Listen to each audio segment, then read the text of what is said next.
Subcommittee will come to order.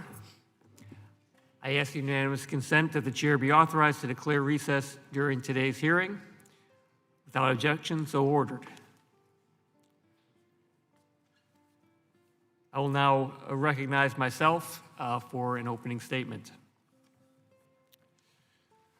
Good morning. Today's hearing is part of this subcommittee's continued work on the surface transportation reauthorization. With the recent rollout of House Democrats' infrastructure principles, which include a robust $55 billion investment for rail infrastructure, today's discussion around how to address grade crossing safety and associated community concerns is a timely one. Addressing the issues we will hear about today is one of my top priorities for the rail portion of the FAST Act reauthorization, particularly providing more funding for grade separations, quiet zones, and other infrastructure that improves safety and the quality of life. I grew up 100 yards from railroad tracks, so I know firsthand the impact of living near a railroad. Chicagoland is the rail hub of North America, and my congressional district has the most grade crossings of any in the country, so my constituents experience the issues we will hear about today on a regular basis. Some of those issues include blocked crossings, train horn noise, idling trains, deaths and injuries at grade crossings and along rail right-of-ways, and railroad property upkeep. I'm pleased that we have Alderman Matt O'Shea from Chicago's 19th Ward here today to talk about the problems faced by his constituents. The launch in December of FRA's blocked grade crossing reporting system is a step in the right direction. But let me be clear. The notion that the way a community experiences blocked grade crossings should try to solve the problem is to fill out a report and submit it to the FRA or call the railroad and hope the railroad will unblock the crossing is not a solution. More and stronger tools are needed, and I look forward to hearing from Alderman O'Shea, Mr. Vercruyze, and others on options they recommend Congress look at. Another issue I want to touch upon is grade crossing separations. I was pleased last year to work with my colleagues in the state of Illinois to secure funding for a critical grade separation at 63rd and or 65th and Harlem in Chicago. The CREATE Rail Modernization Program, which has made significant progress in making the Chicagoland rail network more efficient, was actually launched from that site, and that grade separation is labeled GS1 in the CREATE program project list. While I'm pleased we now have the money to get that grade separation constructed, there are numerous other crossings I'd like to see separated. The current amount authorized for the Section 130 grade crossing program is nowhere near enough to fund one grade separation in my district, let alone the many that need to be done across the country. I look forward to hearing from Mr. Christoffels of the Alameda Corridor East Project and other witnesses on how a dedicated federal program for grade separations can help speed up these vital grade separations. We also need to find more funding for quiet zones and streamline the process for communities to become a quiet zone. I understand the role that the sounding of the train horn plays in notifying people a train is approaching and maintaining safety near a crossing. However, there has to be a way we can institute more quiet zones in a timely manner and make improvements that provide an equivalent level of safety to train horns. The current process to obtain a quiet zone is just too arduous. I look forward to hearing from Carl Lexie from FRA and other panelists on ways we can do this. Finally, over the years, I've repeatedly heard from numerous communities that I represent about poorly maintained railroad property, especially unpainted bridges.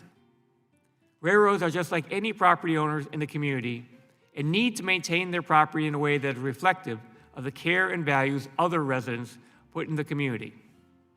It is time the railroads do better in maintaining their property. America has a freight rail network that is the envy of the world, and that network helps make American businesses more efficient, helping to create jobs. But there are also downsides to this expansive network. Some of these downsides can be mitigated with appropriate action. And I look forward to hearing from our witnesses about their recommendations. With that, I yield back, and I recognize Ranking Member Crawford for his opening statement. Thank you, Chairman, for holding the hearing today. I also want to thank our witnesses for being here today. Railroad grade crossing safety, blocked crossings, railroad trespassing, and rail suicides are serious issues that affect the rail industry in many communities across America. According to the Federal Railroad Administration, FRA, in the last 8 years, my home state of Arkansas experienced 76 total incidents due to railroad trespassing, 28 of which were fatalities. I know that complaints of blocked grade crossings have amplified recently as well. I commend the FRA and Administrator Batory for recognizing this problem and taking steps to fix it. The rail industry has invested substantially in grade crossing safety, including through the use of new technologies, community education, and other deterrents to stop trespassers and suicides on the tracks. Today we'll hear about the FRA's recent work to better monitor blocked crossings and to improve rail crossing safety. We'll also hear from railroads, state and local leaders, and other stakeholders about the problems they face with these issues, their efforts to combat them, and future needs to continue making improvements. Finally, I would note the importance of federal grants and federal funding opportunities through the Section 130 program and other grant programs that assist railroads, states, and communities with grade crossing upgrades and improvements. Thank you once again to all of our witnesses for being here today. I look forward to hearing your testimony and responses to questions. And with that, I yield back the balance of my time. Thank you, Ranking Member Crawford.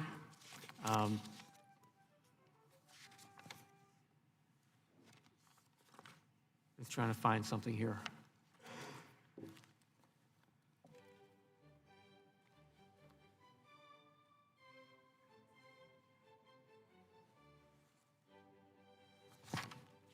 Well, let me call on Representative Napolitano to introduce Mr. Mark Christophels. Thank you, Mr. Chairman. Ranking members, Crawford, Graves, for inviting Mark Christophels. I believe Mark and his organization, the Alameda Corridor East, are the perfect witnesses for this very important hearing today regarding grade crossing safety.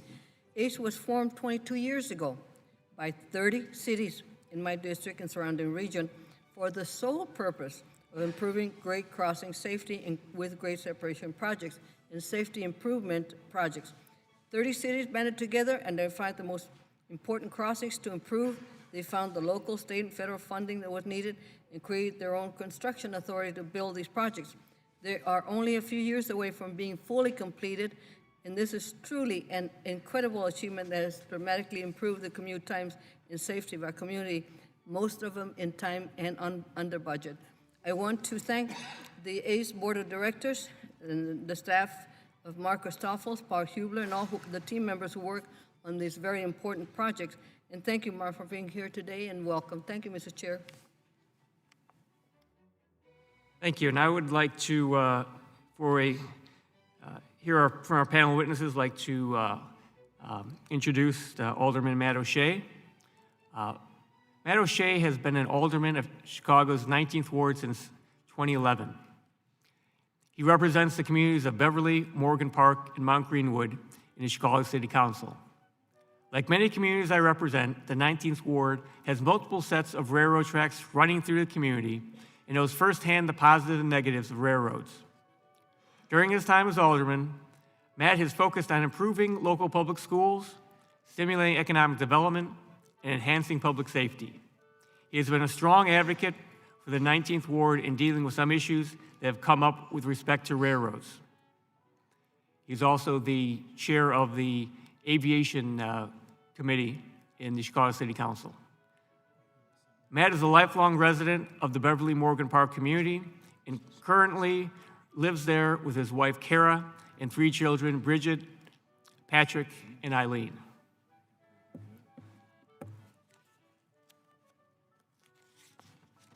And I'd like to welcome our entire panel of witnesses now. Mr. Carl Alexi, Associate Administrator for Railroad Safety and Chief Safety Officer, the Federal Railroad Administration. Mr. Brian Vercruz, Rail Safety Program Administrator, Illinois Commerce Commission. Mr. Mark Christophels, Chief Engineer, San Gabriel Valley Council of Governments, Alameda Corridor East Project. Ms. Rachel Mala, Executive Director, Operation Lifesaver. The Honorable Matthew O'Shea, Alderman, 19th Ward of Chicago, Chicago City Council. And Mr. Jason Morris, Assistant Vice President, Safety and Environment, Norfolk Southern Corporation. Thank you all for being here today. I look forward to your testimony. Without objection, our witnesses' full statements will be included in the record. Since your written testimony has been made part of the record, the subcommittee requests that you limit your oral testimony to 5 minutes. I'll begin by recognizing Mr. Alexi for 5 minutes. Chairman Lipinski, Ranking Member Crawford, and members of the subcommittee. Good morning, and thank you for the opportunity to speak with you today regarding highway rail grade crossing safety. The mission of FRA is to enable the safe, reliable, and efficient movement of people and goods for a strong America now and in the future. As such, safety is our top priority. Railroads are a vital transportation link in our nation's economy, transporting freight and passengers in a manner not achievable by other modes of transportation. The safety of rail operations over grade crossings and trespassing on railroad rights-of-way are two critical issues that FRA recognizes continue to impact and concern communities.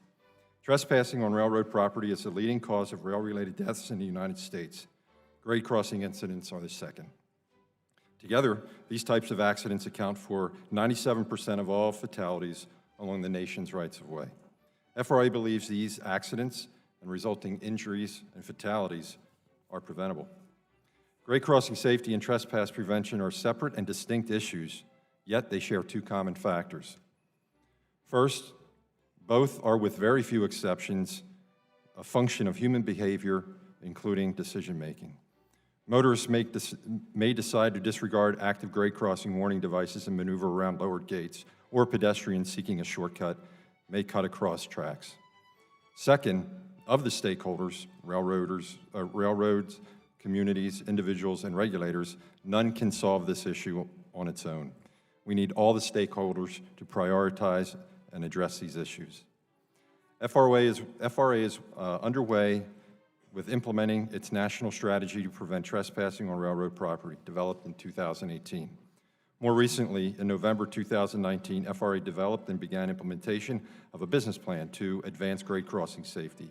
These efforts are complementary and focus on 5 strategic areas: enhancing our collaboration and outreach to all affected stakeholders, leveraging data to allocate our resources most effectively, oversight and enforcement of the rail industry and engagement of state and local governments and law enforcement, supporting research designed to improve rail safety, and funding to support implementation of proven strategies and testing new approaches and technologies.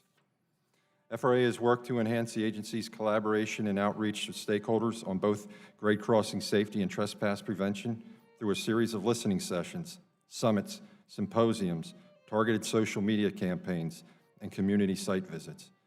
FRA works with the railroads, state and local government, law enforcement officials, signal equipment manufacturers and technology companies, trade and advocacy groups, as well as DOT experts outside of the FRA to identify the most effective methods of improving grade crossing safety and preventing trespass on railroad property.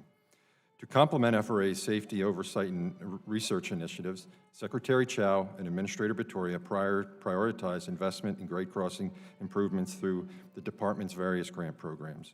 For example, under this administration, over 500 individual grade crossings have been made safer through FRA's grant selections, most of this through the Consolidated Rail Infrastructure and Safety Improvements Grant Program. Additionally, the risk reduction and system safety program rules will require railroads to analyze how trespasser prevention and highway rail grade crossing technology may help mitigate risks. Once these rules are published and implemented, FRA anticipates that the required analysis will provide railroads a framework for utilizing technology to combat risk associated with grade crossing and trespassers. In addition to the grade crossing safety and trespass prevention, FRA is engaged with the railroads and state and local officials to address the impactful effects of railroad operations in communities. In May of 2019, Administrator Butori wrote the chief executive officers of the Class I railroads and major railroad holding companies regarding the impacts of quality of life associated with block crossings. Administrator Butori specifically requested that each railroad act to minimize the occurrence of block crossing.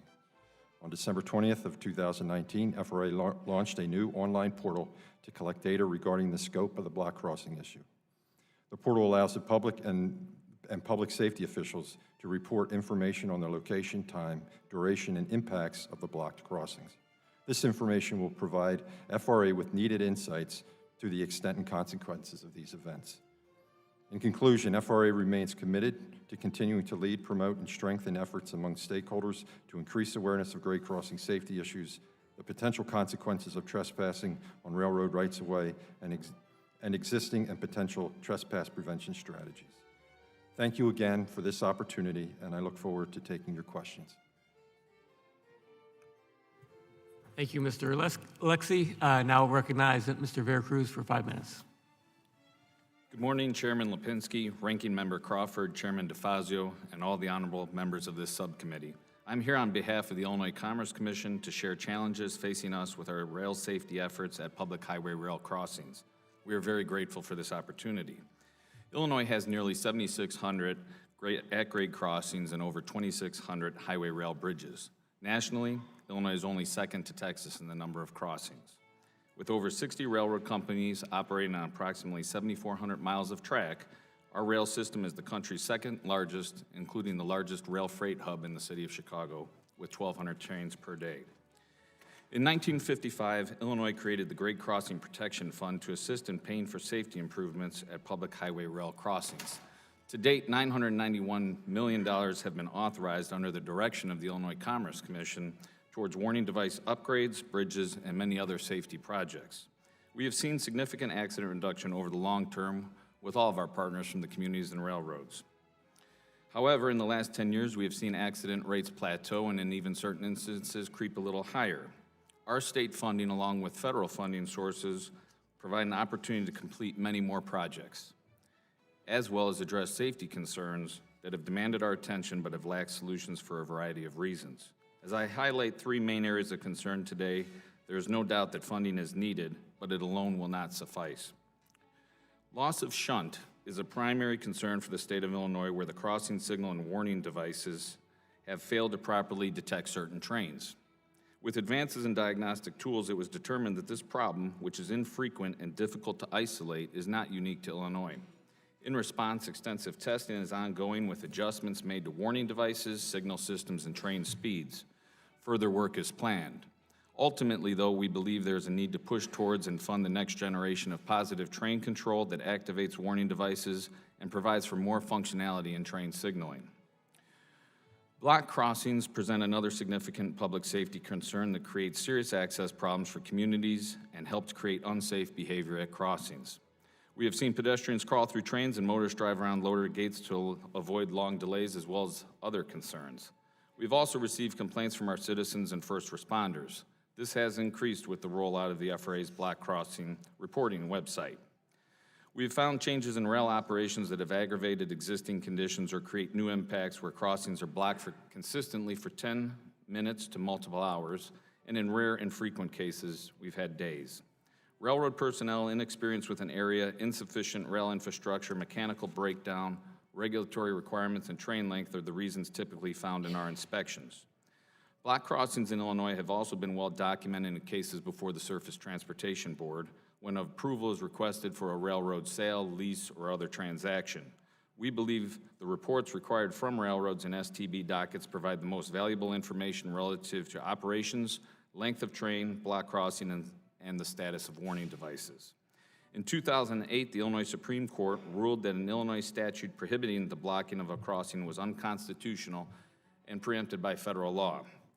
The Illinois statute provided requirements for interactions with emergency vehicles and included increasing fines based upon time intervals for obstructions over 10 minutes. With similar findings in other states, we believe that federal legislation is necessary to bridge the gap between preempted state laws and the STB's authority on block crossings, instead of waiting for case-by-case issues that arise that create immediate negative impacts. Trespassing and suicide along rail lines in Illinois are also significant issues. It is a problem that has been present for the past 30 years and accounts for approximately 30 fatalities and 25 injuries per year each. That's for trespassing and suicide. Each sees approximately 30 fatalities. Recent studies by the FRA identified that 75% of trespassing incidents happen within 1,000 feet of a grade crossing. To address this and other hotspots, we are working with our state lawmakers to expand funding to allow for assistance with trespass mitigation. There are other areas to address and improve I have included in my written testimony. We believe that the selection of warning devices and other improvements at a grade crossing should be based upon the best available technology and based upon corridor reviews. The use of four-quadrant gates provides an example as it addresses 25% of all crashes we see in Illinois where motorists drive around the gates.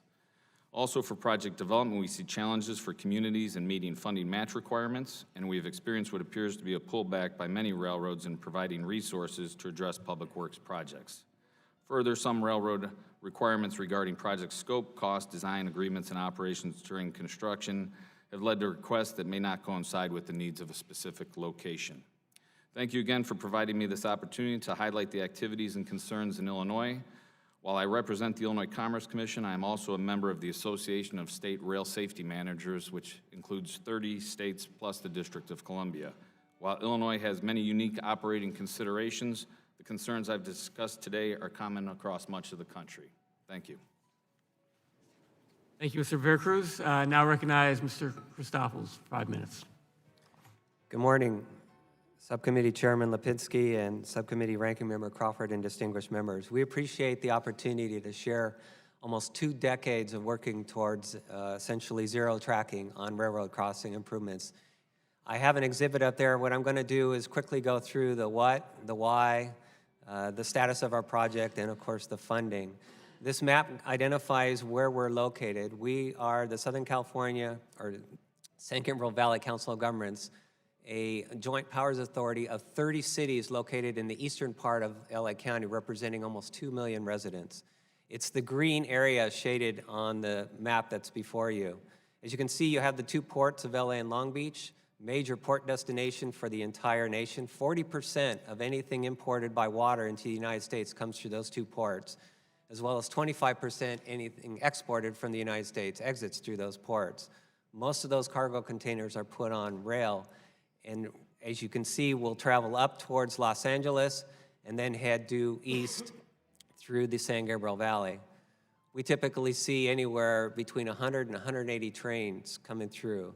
This is an economic engine for the United States, and it's important, as was stated earlier in the intro statement.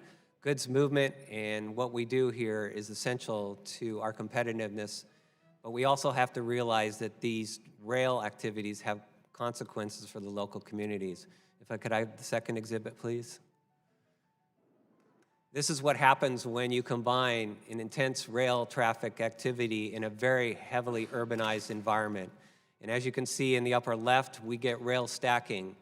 Maybe not full blocking, but it doesn't take much for a mile or a mile and a half long freight train to come through, combined with arterial streets that may have up to 40,000 cars a day to cause stacking. We typically see up to 2,000 vehicle hour delays, meaning it's the equivalent of 2,000 vehicles idling for an hour. In a non-attainment area like Southern California, in addition to the inconvenience to the motorists, this is causing an environmental impact as well. And then what was stated earlier from the gentleman to the right of me, you get a motorist frustration. We've all experienced sitting at an impacted traffic signal where you've gone through one traffic signal and then it turns red and you still haven't got through it, and it goes the inch up again and you get that second shot, and and what you see after a while is the motorists are so frustrated they're running the red lights. What we were experiencing in the San Gabriel Valley is people so frustrated they were driving around the gates. They weren't going to wait any longer for that rail, and obviously resulting in accidents.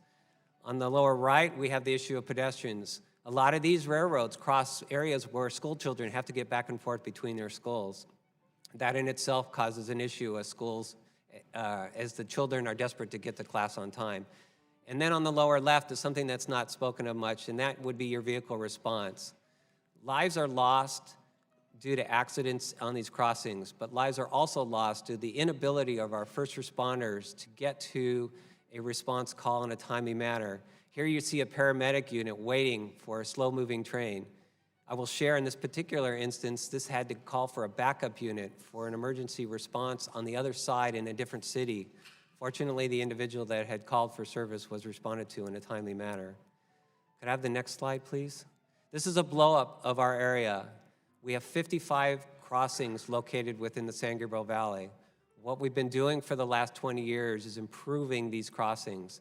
For those that have minimum vehicle counts and can't justify spending upwards of $100 million to do a physical grade separation, we've been doing the improvements that you've heard earlier, testimony from the gentleman to the right. We've been installing 4-quadrant gates, pedestrian gates, warning lights, signal interconnects, any ability to make sure that the motorist can't drive around and stops adequately for the crossings.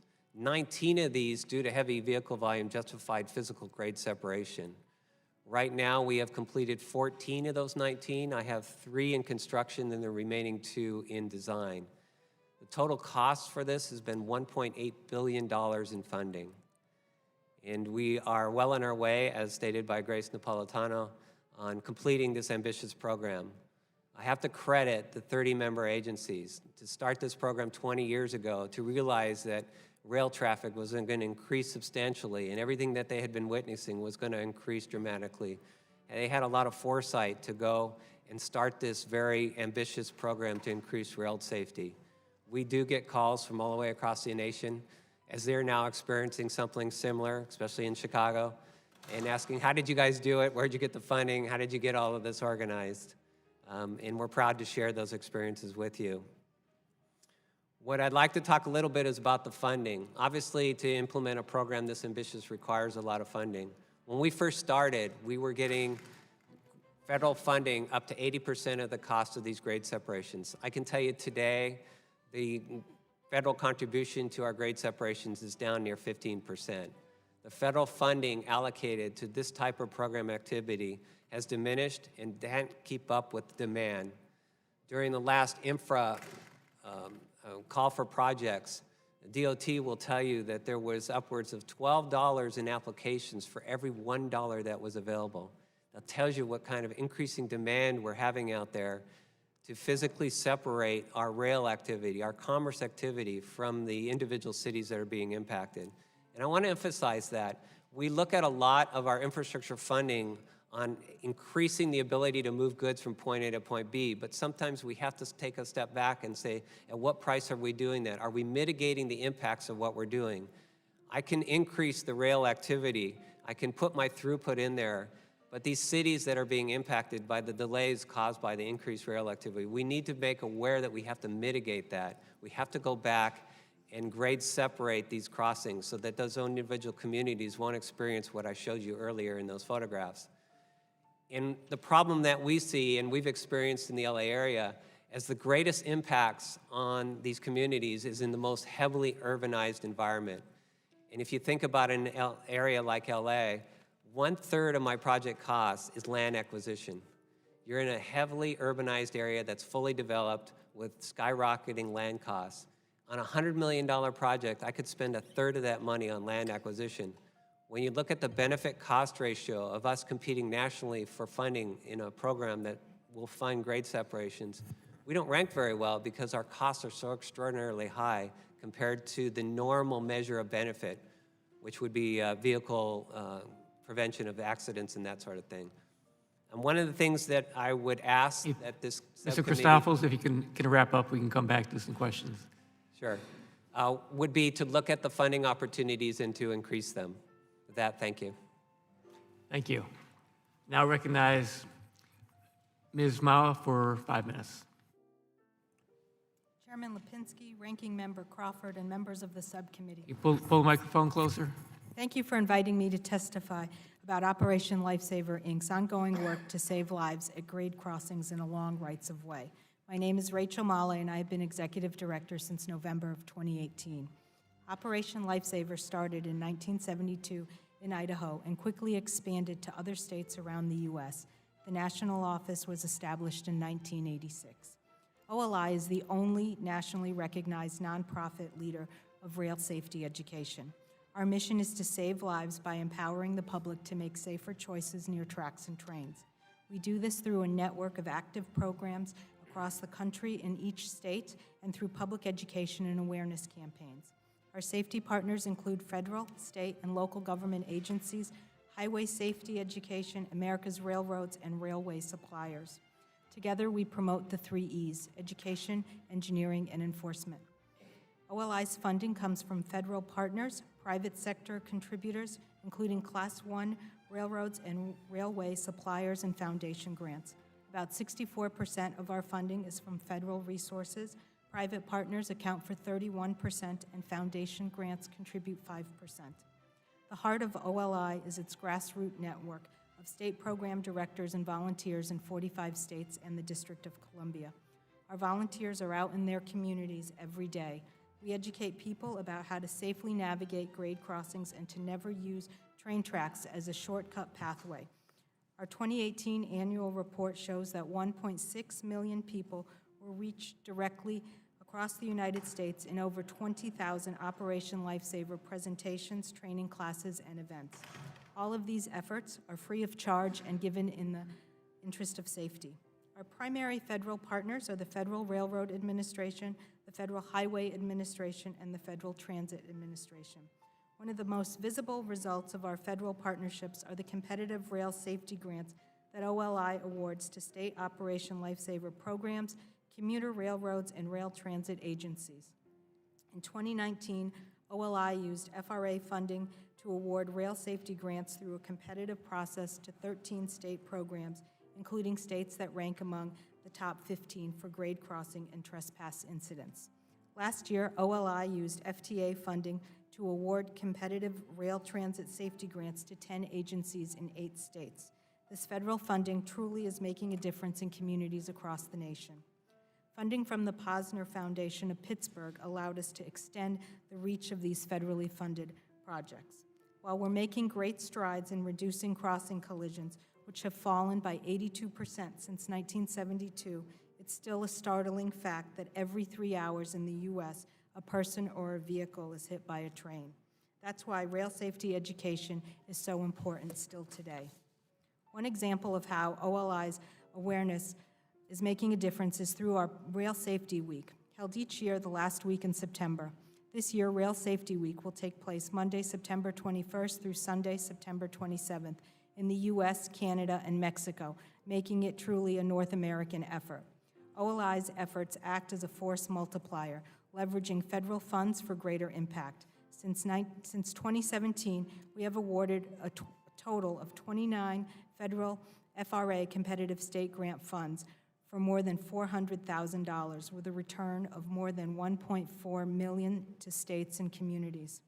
In the Chicago area, OLI is partnering with FRA on a trespass prevention education project to see how our near-miss headphones PSA affects the behavior of a young male demographic. Illinois Operation Lifesaver also works closely with Metra Commuter Rail on education outreach. Our Find the Blue and White Emergency Notification System Sign PSA campaign shows drivers what to do if they get stuck on tracks. This PSA is being distributed nationally through a digital and broadcast campaign. Each time a potentially catastrophic incident at a crossing is prevented, lives are saved, injuries are avoided, and communities are safer. This is our impact. If Operation Lifesaver were fortunate enough to receive additional funds from federal sources, we could expand the successful federal state grants and develop additional programs and resources for our state programs. On behalf of Operation Lifesaver, I am grateful to our federal, state, and local government safety partners, as well as our private contributors for their continued support. We hope you will learn more about Operation Lifesaver and join us in our safety efforts by visiting us at oli.org. Thank you very much. Thank you, Ms. Mala. Now I recognize Mr. O'Shea for 5 minutes. Thank you, Chairman Lipinski and ranking members of the subcommittee. My name is Matthew O'Shea, and I serve as alderman of Chicago's 19th Ward. Blocked at-grade rail crossings represent a serious threat to the safety of my community, and congressional action is needed. The 19th Ward includes 10 at-grade rail crossings along the Elston and Blue Island lines. It is not uncommon for any of these crossings to be blocked for extended periods of time. While historically we have lived with the inconvenience, our problems were amplified exponentially in 2013 when CSX Railroad acquired the Elston line. Since then, block crossings have become commonplace, at times lasting for hours. In 2013, when the Surface Transportation Board granted CSX the authority to operate on the Elston line, they contemplated the impact of blocked at-grade crossings on our neighborhood. In response, CSX agreed to conditions that required them to cut any train that blocks any crossing for longer than 10 minutes. In 2015, we petitioned the STB to enforce these conditions and provided them with several hundred unique letters from residents regarding block crossings. I'll share with you some of those highlights. Multiple reports of children climbing through stopped trains, disruption to personal lives, including late arrivals at school or daycare, missed medical appointments or flights, lost wages as a result of block crossings. We even heard from a pair of newlyweds who missed the first hour of their own wedding reception after being stopped by a train. A resident who missed saying her final goodbyes to her grandfather because a stopped train prevented her from getting to Little Company of Mary Hospital. She arrived 15 minutes too late. But most disturbing are the comments from first responders who could not properly address an emergency or secure adequate backup because of a blocked at-grade rail crossing. A firefighter wrote, and I quote, "Every minute a cardiac arrest victim goes without CPR means a 10% decrease in survival rate." A doctor at Advocate Christ Medical Center described times she has been stuck by block crossings and noted that 15 minutes can determine the time, the success or failure in saving a fetus in distress. 4 years later, in 2019, now in 2020, a final decision from the STB is still pending. But CSX has successfully argued that it is operationally very difficult, if not impossible, to cut a train in most circumstances. The STB agreed and released them of that requirement. Now think about that timeline for a second. In 2013, CSX tells the STB that in exchange for the right to operate on the Elston line and substantially increase the volume of traffic in the area, it will cut any train that is stopped for longer than 10 minutes. Now, they don't actually cut the trains. And when questioned, they argue that effectively doing so is operationally extremely difficult, near impossible. Is anyone else wondering why CSX offered to cut the trains in the first place? Or why they obligated themselves to cut trains if doing so was so difficult? That original operating order included several other provisions that have not yet been stricken by the STB.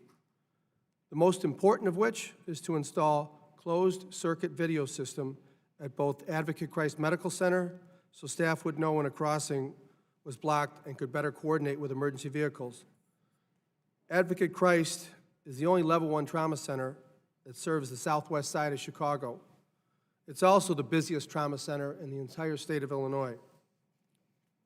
Here we are in 2020, and yet no system has been installed. The lack of accountability is troubling. The conditions imposed by the STB in the original order authorizing CSX to operate on the Elston line show an underlying belief that railroads must cause no harm to the communities in which they operate. Who will step in to respond when railroads aren't good neighbors? Why hasn't the STB levied fines or revoked CSX's operating agreement? Federal regulation is pervasive in the railroad industry, but it is silent on the issue of at-grade crossings. That must change.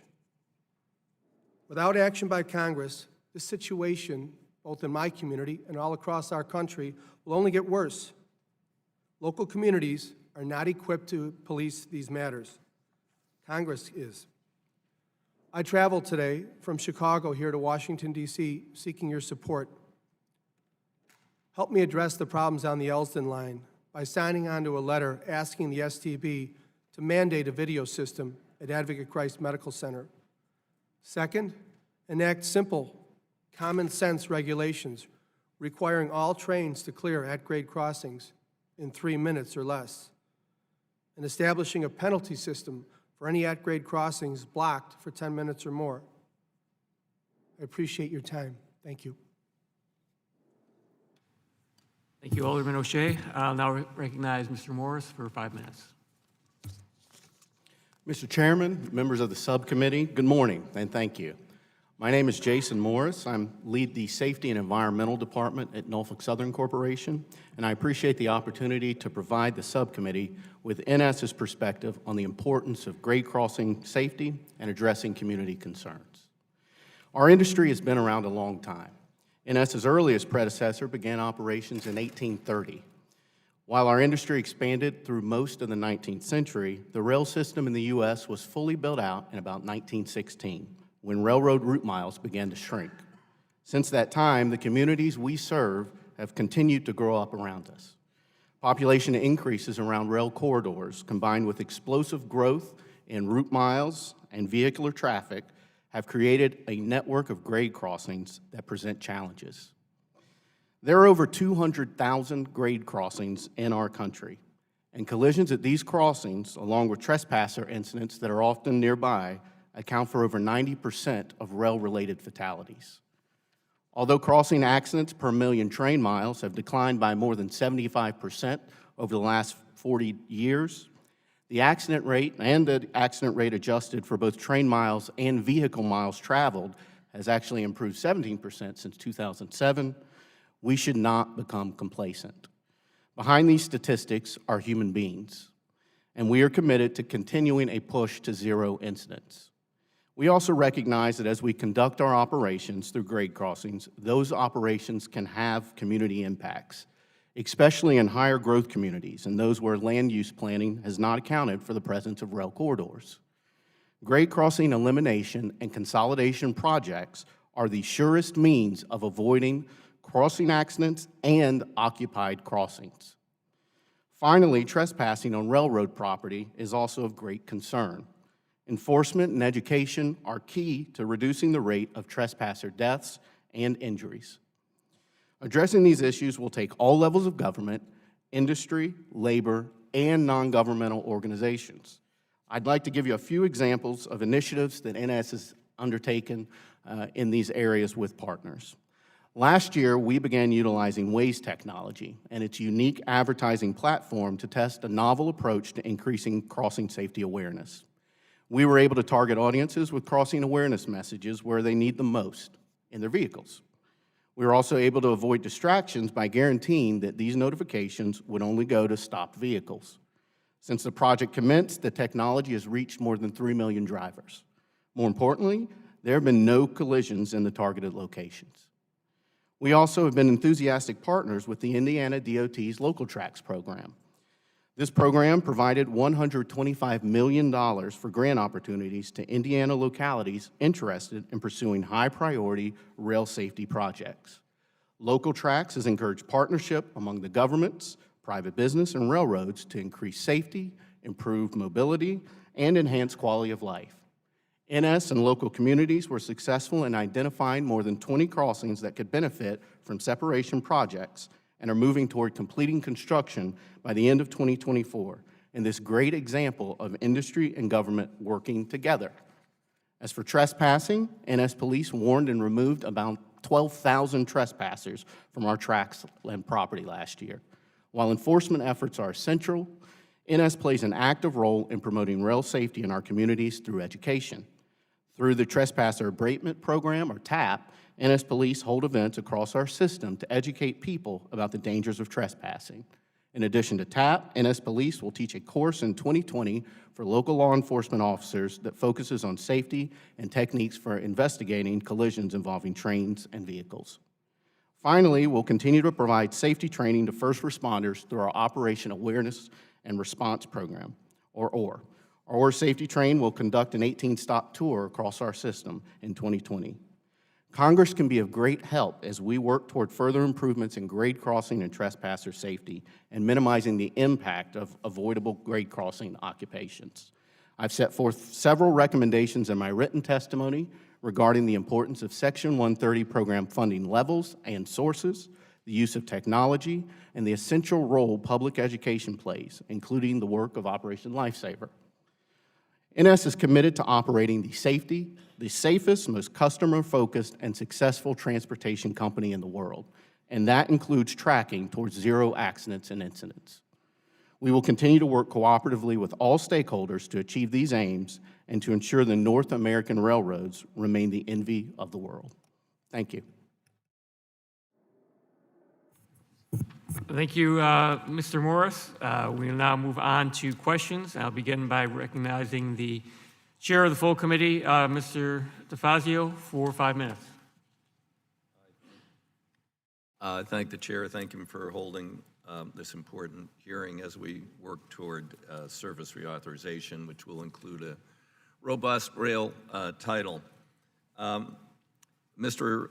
Alexi, last June we had the administrator, Mr. Batory, before the subcommittee, and I asked, should train length be limited? He didn't, exactly address the question. There was no direct response.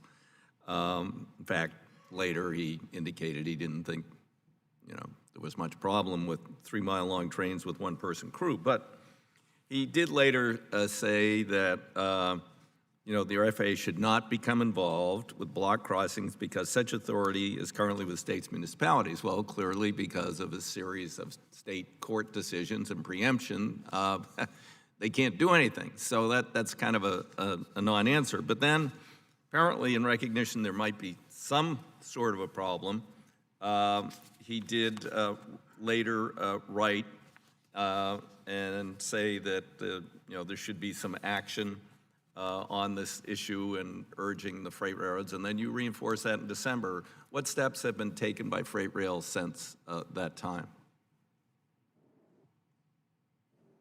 Thank you for the question. Just clarification regarding train length? Well, it's train length, which leads to blocked crossings. So we haven't taken any specific steps other than our enforcement efforts that we do. When we do when we go out and we do audits of the train operations to ensure that a number of things. One, that the crew is properly trained and certified and they understand the territory over which they're traveling, and that the equipment is safe. So it's an ongoing. Right, but the issue is, and you heard eloquently from Alderman O'Shea and others who raised concerns, that because of pressure from Wall Street, we're moving to destroying the freight industry with precision scheduled railroading, which may improve stockholder profitability, but has a whole lot of other problems. So the question is, it seems like after that hearing, ultimately, Mr. Batory wrote to the railroads, and then you later reinforced that. And my question is, has there been any action taken by the railroads? Have they communicated back with you saying, yeah, we get it, there's a problem, and we're going to work on this even? So we did reach out. You're correct, and I right, apologize. But did they for that. respond? Have they responded? We did get responses to say that we are meaningful responses. They were, they acknowledged the problem, and they are taking a variety of steps. Okay, please, we would like to see their written responses. Okay, would you provide those? Yes. That'd be great. Do. Does FRA confident that if you have a 3-mile-long train, that the end-of-train devices, distributed power units, and communications work over length? We've heard repeated anecdotal testimony that particularly in challenged terrain or tunnels or else, there's no communication between the front and back of the train, 3 miles long. Are you confident that there are no issues regarding 3-mile-long trains that raise safety issues braking or communication or anything else? I think that that is something that the railroads need to take into consideration when they do train makeup. They have to understand the territory over which that train will be traveling. So if there are going to be challenges with the territorial communications, they need to adjust train length accordingly. So there are operational and terrain issues that they need to take into account. So to if build they that were train. running a 3-mile-long train through mountainous terrain where we could prove or we would know that the inadequate radio systems they have, not satellite-based, couldn't communicate, would that be a safety violation that'd be finable? That would be a problem if we identified that there was a loss of communications over the allowed time in the federal regulations, yes. Okay, thanks. And Alderman O'Shea, very quickly, my understanding is STB imposed restrictions to allow the use of that route, and those things have just been not enforced. Is that correct? Yes, the main thing is not a closed-circuit television feed to our two local hospitals. A Little Company of Mary Hospital, which is 1/2 mile east of the Elsdon line, and Advocate Christ Medical Center, again, as I mentioned, the only trauma center on the southwest And side is of there, Chicago. and do you have any legal recourse with it? I mean, No, sir. okay, none, okay. I just want to let you know my mother's name was Dorothea Margaret O'Shea. Maybe we're distant relatives. Anyway, thanks. Thanks very much for being here. Thank you, sir.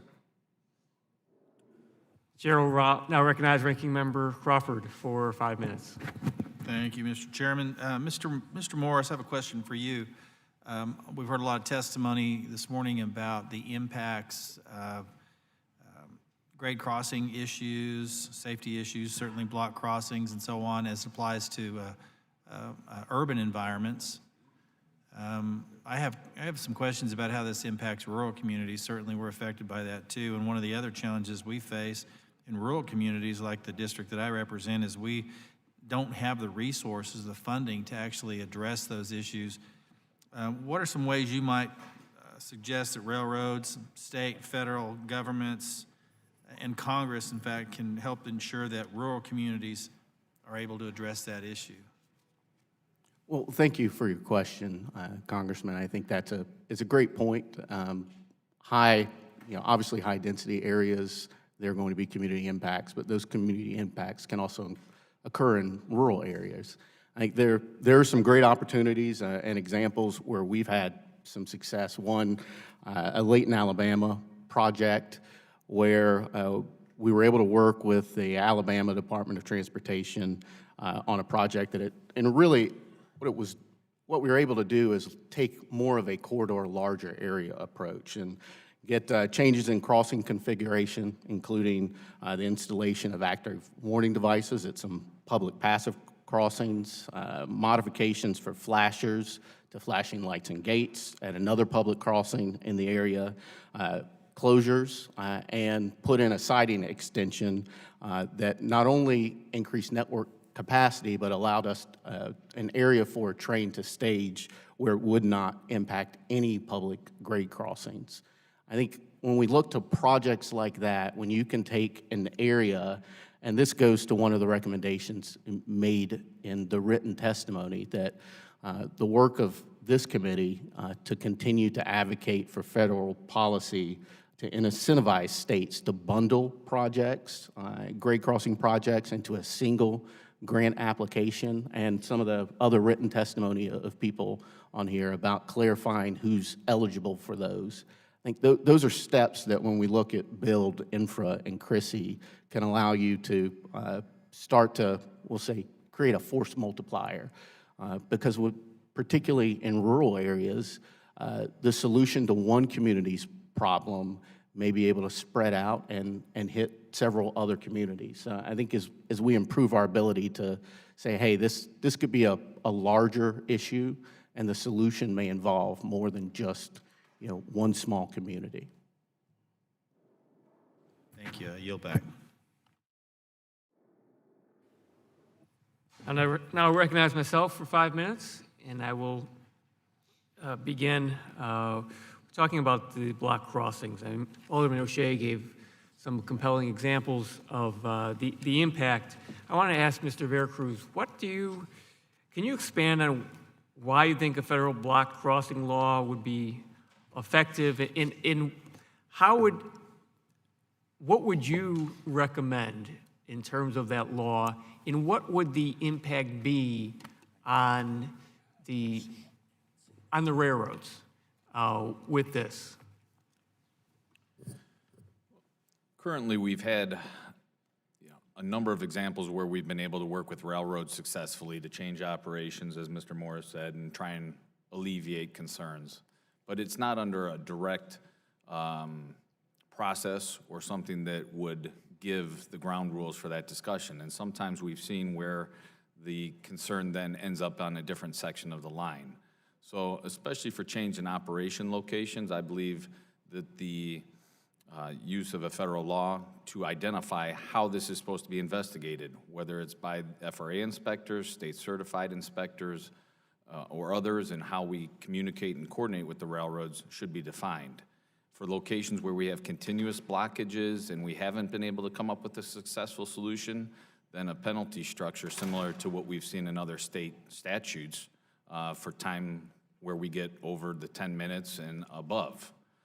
For historically heavy locations like we see on the south side of Chicago, our areas of Decatur, sections of Springfield, and then the Illinois portion of the St. Louis district, I would believe we should have safety plans in place. And then we should always monitor to see if changes have created more severity. So under a federal legislation package, maybe it is trying to compile all of these different safety plans, get a good understanding of the problem locations and what's in place if a larger train does break down. Again, we've had success stories with trying to manage those issues. We have examples of emergency plans in place in and around the Midway Airport of Chicago, and those just need to be reviewed and continued vigilance in them. I hope that answers the question. If you have follow-up, thank you. Thank you. I want to move on to something that I think there would be agreement upon, except for the question of where the additional money is going to come from, but grade separations. Mr. Christoffels, it's very impressive to me. I've been to the Alameda corridor, have not gone through the east corridor there, but this was, as you said, state and local money. And you mentioned how much federal money, the percentage of federal money has gone down for grade separations. So what do you see as the, how much do you see, would you like to see going into the Section 130 for grade separations? How would this have an impact on what you're able to do in other locations in the country? I think I can give you a monetary example. As you know, that Section 130 may be $200 to $300 million a year. For us, let's just say, most recently, for example, we've upgraded a crossing with pedestrian safety gates. There are a lot of areas in the nation that are now doing that and using Section 130 money to initiate that work. 5 crossings upgraded to quadrant gates and pedestrian gates is going to cost us $24 million. And that's just 5 crossings located in the city of Pomona in Southern California.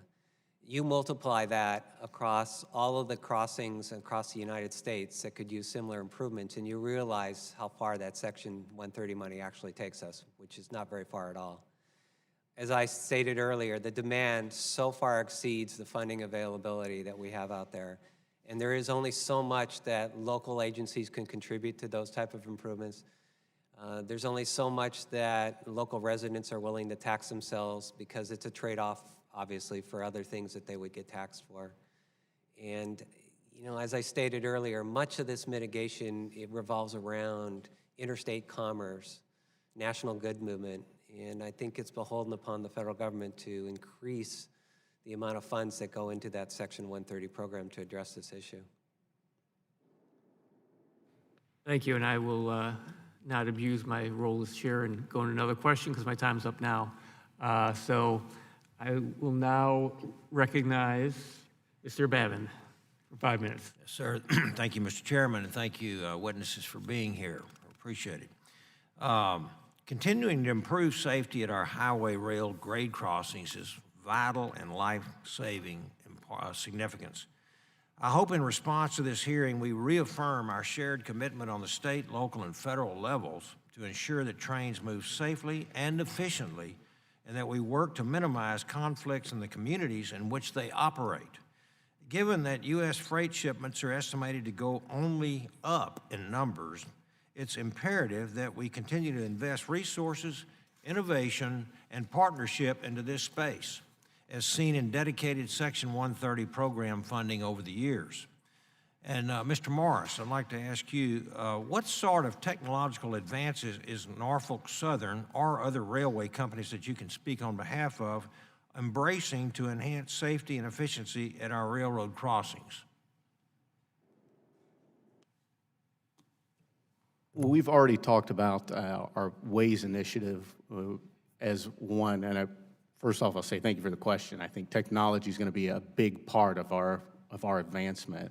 So that's one area that we've seen, with driver behavior being such a huge component of grade crossing safety, particularly when you look at the numbers associated with those accidents, with 36% of the accidents of people not stopping. Those types of numbers, any way that we have to reach people is going to be very helpful with addressing that next level. So that's one technology that we've taken. Other technologies, I know that we continue to work with the FRA and others on putting in remote grade crossing monitoring as one option that will give us better visibility over what's happening at the grade crossing and the ability to run analysis. So there's several technological advances that we continue to push, both on the education side and the engineering side. Okay. And can you share any examples of partnerships between technology companies and the railroad industry that strive to help first responders and emergency service vehicles to find alternate routes in real time in order to avoid delays that could threaten the lives of individuals under their care? As our urban areas grow and roads become more congested, these delays at crossings become even more acute. Well, again, I think Waze is a start with a partnership with a technology company. In terms of our first responders, the FRA, there is already a regulation for the emergency notification signs that are in place. So, and that's something that it's important, I think, for all drivers to know. When you get to a crossing, there is a blue sign at the crossing that has a toll-free number and identification for that specific crossing. And what they may not see is that feeds into a network operations center that we have. Over the last year or so, Norfolk Southern centralized our dispatching operations in Atlanta. So now with a network operations center that's centered in Atlanta, we have all of our dispatching operations. So when that call comes in to the police communications center, you're able to get a real person who can then plug that in and work with the network operations center, all housed in the same building, with recognizing the network impact of a lot of these things. They have access to the information from the movement of trains across our network to look for alternatives and hopefully give an idea of potential estimates on how long that may last and other alternatives. But it really comes down to the technology enabling people to better respond and answer questions. All good to know. So what can Congress, and specifically this committee, do to help railroad industries to fight trespassing and suicides as well? Well, another great question.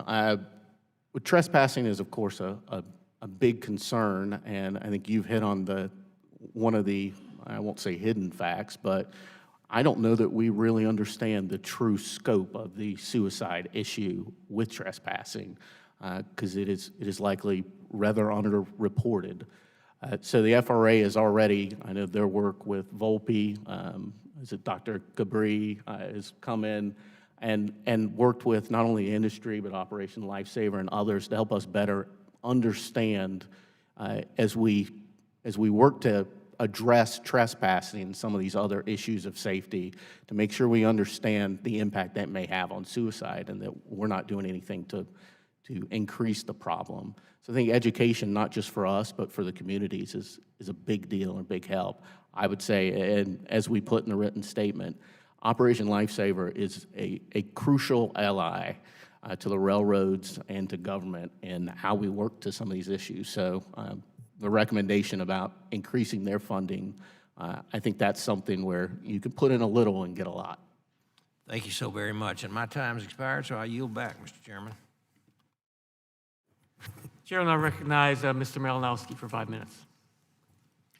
Thank you, Mr. Chairman. I want to build on some of the questions that Chairman DeFazio began with. And I want to start with you, Mr. Alexie. Would you acknowledge, and let me just make this very basic, would you acknowledge that there is a relationship between the length of a train and how long people are going to be waiting at a railroad crossing? Unfortunately, we don't have any data to support that. We know that the block crossings happen, but the information that comes with any block crossing reports. I'm sorry, I'm a little confused. This seems to be like first grade arithmetic here. The longer the train, the longer people are going to be waiting for that train to clear a crossing. Is that not correct? That, as far as if that train is moving, yes, it will take longer for that train to clear a crossing. Thank you. And this would include first responders who may be stuck waiting 3, 5, 10 minutes, depending, again, on the length of the train. Is that not correct? That's correct. And the longer the train, if it has to stop for whatever reason, the greater the chance that it will be blocking a crossing, especially in a populated area where there are more crossings. That's correct. And yet it is the position of the FRA that decisions about the length of trains should be left entirely to the industry. Is that still your position? That you hope that they take safety into account, but that there should be no regulations here on a national level? Yes, I believe that the railroads need to identify their, through their understanding of their operations, make those decisions. And you believe that the railroads, that the freight railway industry will make those decisions with safety as their primary consideration, even given the strong economic incentives that they face to build longer and longer trains? You trust them to do that? Yes, I believe that, there's new rulemakings coming out for risk reduction and system safety, and railroads are going to be required to look at the risk associated with the train length. They'll be required to look at the risk, but they get to make the decision however they want. As long as they've told you they've looked at the risk, you will be satisfied. They're going to have to adjust their operations to address that risk that's been identified. And what about crew size? We're seeing pressure on the industry to cut crew size, in some cases, to 1 crew member per train. Imagine a 3-mile-long train with 1 crew member. I had an exchange with Mr. Batory on this issue. I asked him, if such a train were stopped because of an accident, how long would it take the single crew member to walk from the front to the back of the train? And he memorably replied to me, well, maybe a couple of hours, but depends on whether he's a good walker or not. Got to say, that didn't build my confidence. Don't you? We heard from Mr. O'Shea about the importance of cutting trains under those circumstances. Don't you think having a second crew member might be helpful in terms of very rapidly cutting a train so that first responders and others can get through? That's a good question. When you look at, not necessarily. I would say that the time it takes to cut a train is considerable, and given the data that we have on the time that crossings are blocked, you may even exacerbate the problem by sending someone back there and do all the things they have to secure the train that you're cutting away from. So it could create more problems in the long run. Makes very little sense to me. It would seem that having more than 1 crew person would make it easier to perform those kinds of functions. Mr. Morris, if I could ask you, we saw an industry white paper recently that stated that one of the reasons blocked crossings occur is when trains are being held to change operating crews in order to prevent hours of service violations. And I was curious, with the implementation of precision scheduled railroading, which railroad schedules are much more precise, how can it be that operating crews would be scheduled to time out just as they arrive at a crossing? Wouldn't you be able to avoid that? And that's a great question, Congressman. I think one answer is that Norfolk Southern has about 24,000 grade crossings, just ourselves. So that's an average of more than one crossing per mile. So the sheer number of crossings presents a little bit of a challenge.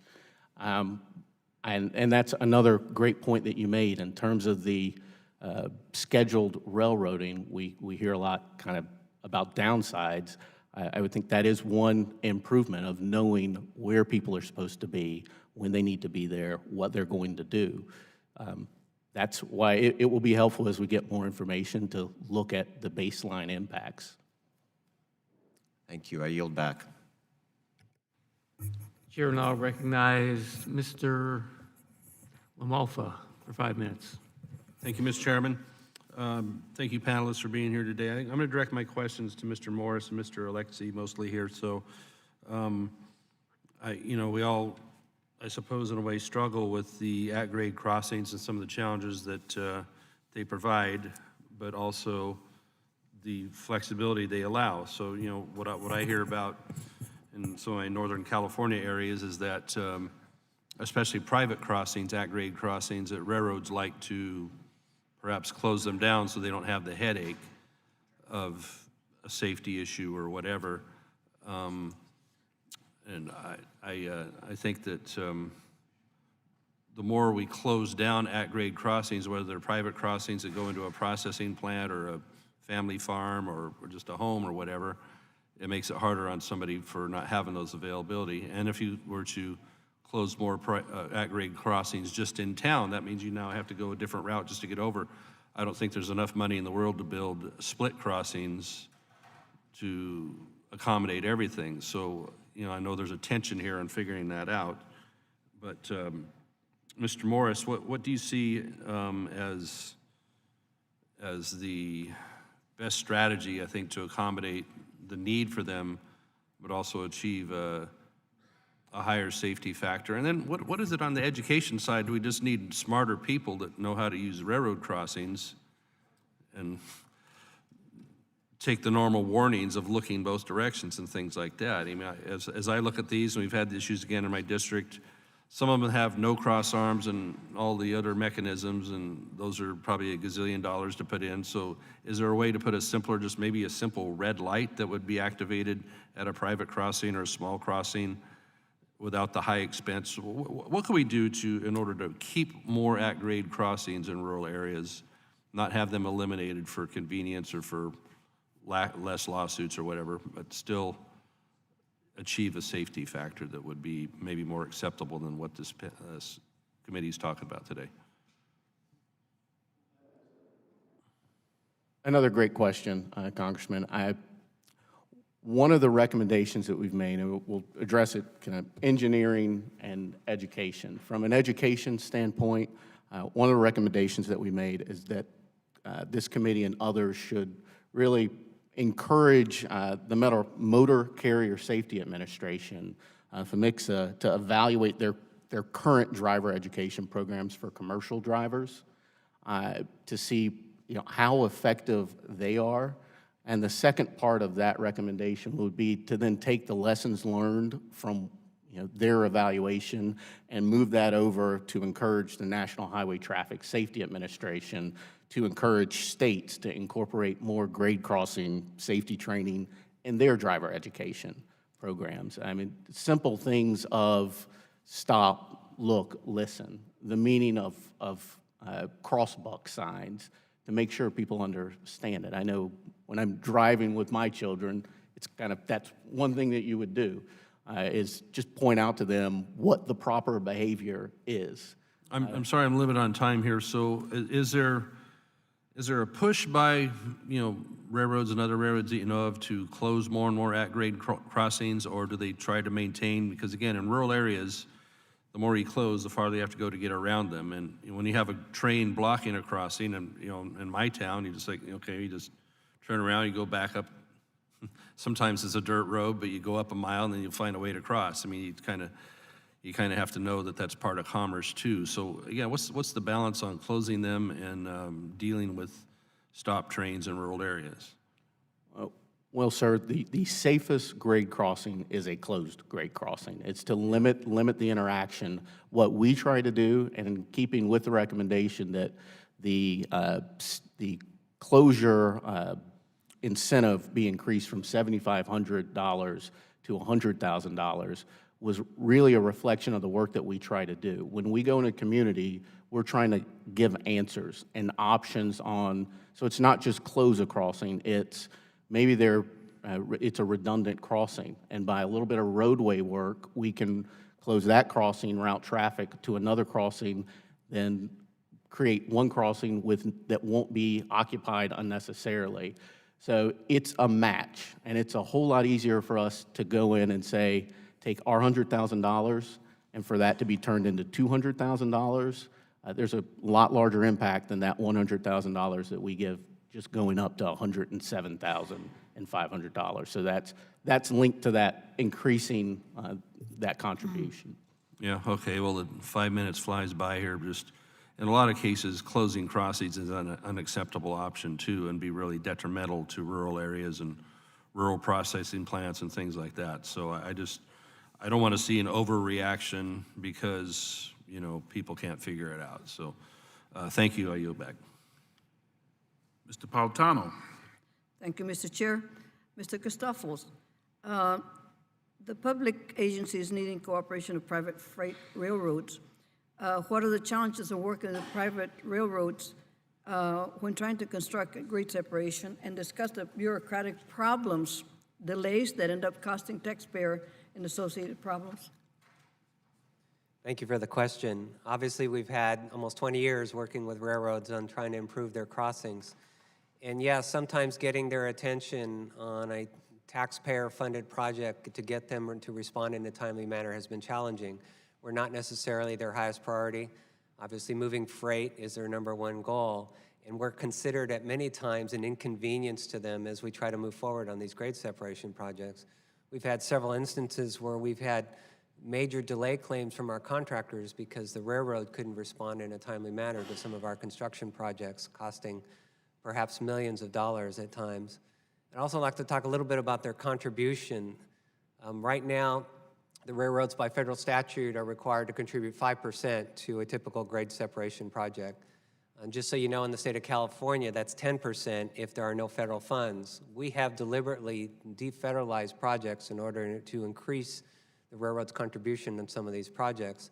But what's misunderstood about that statute is the railroad can still charge us for their work on the project.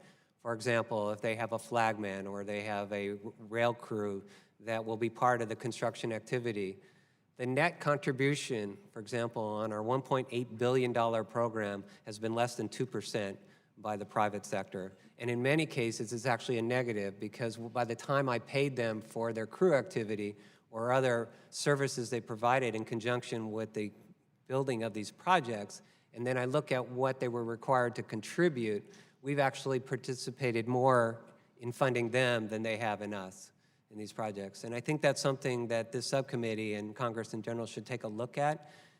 We are mitigating impacts by the private sector. They are for-profit businesses.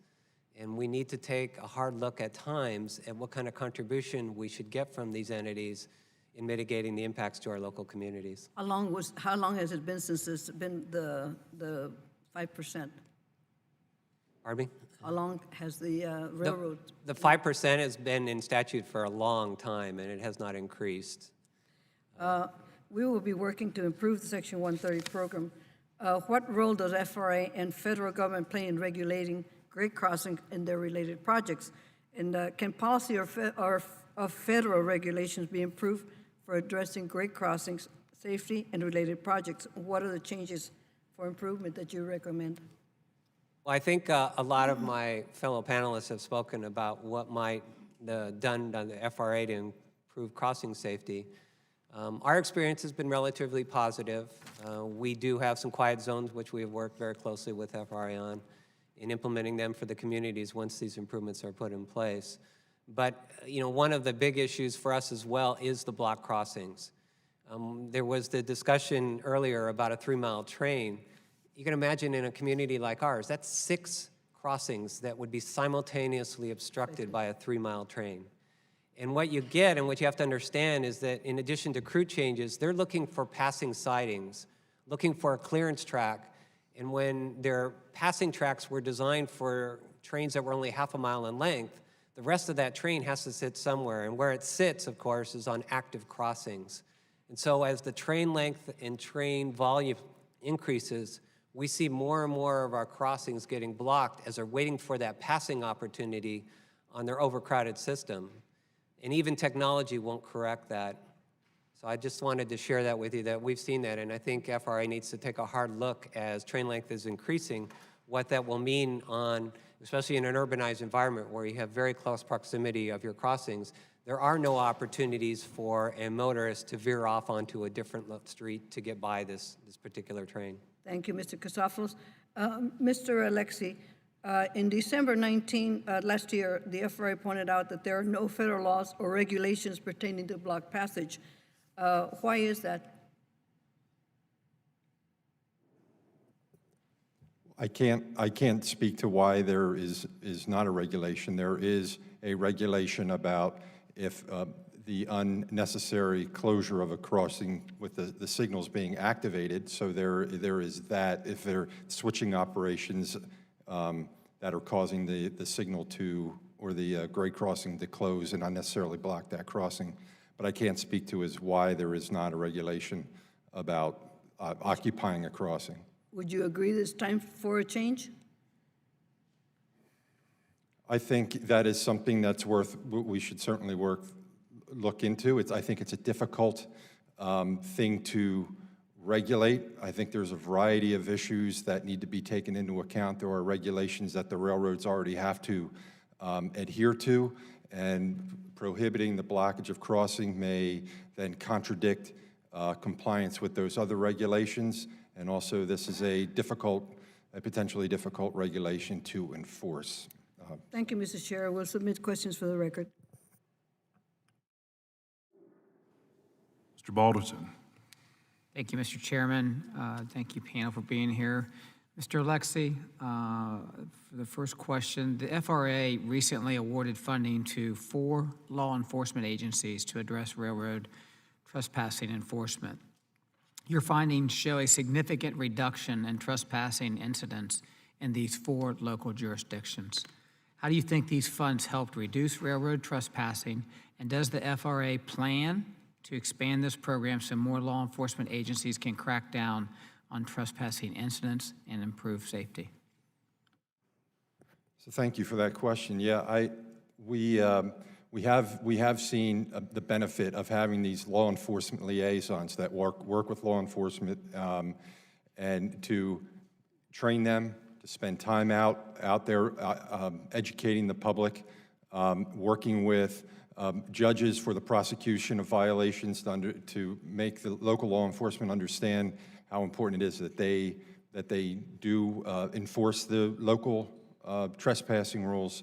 So yeah, it has been very, very helpful, and we will expand it as we're currently doing that. We have a grant that's out, and we're looking at the applications that are coming in. So we hope to expand this to as great an extent as we can.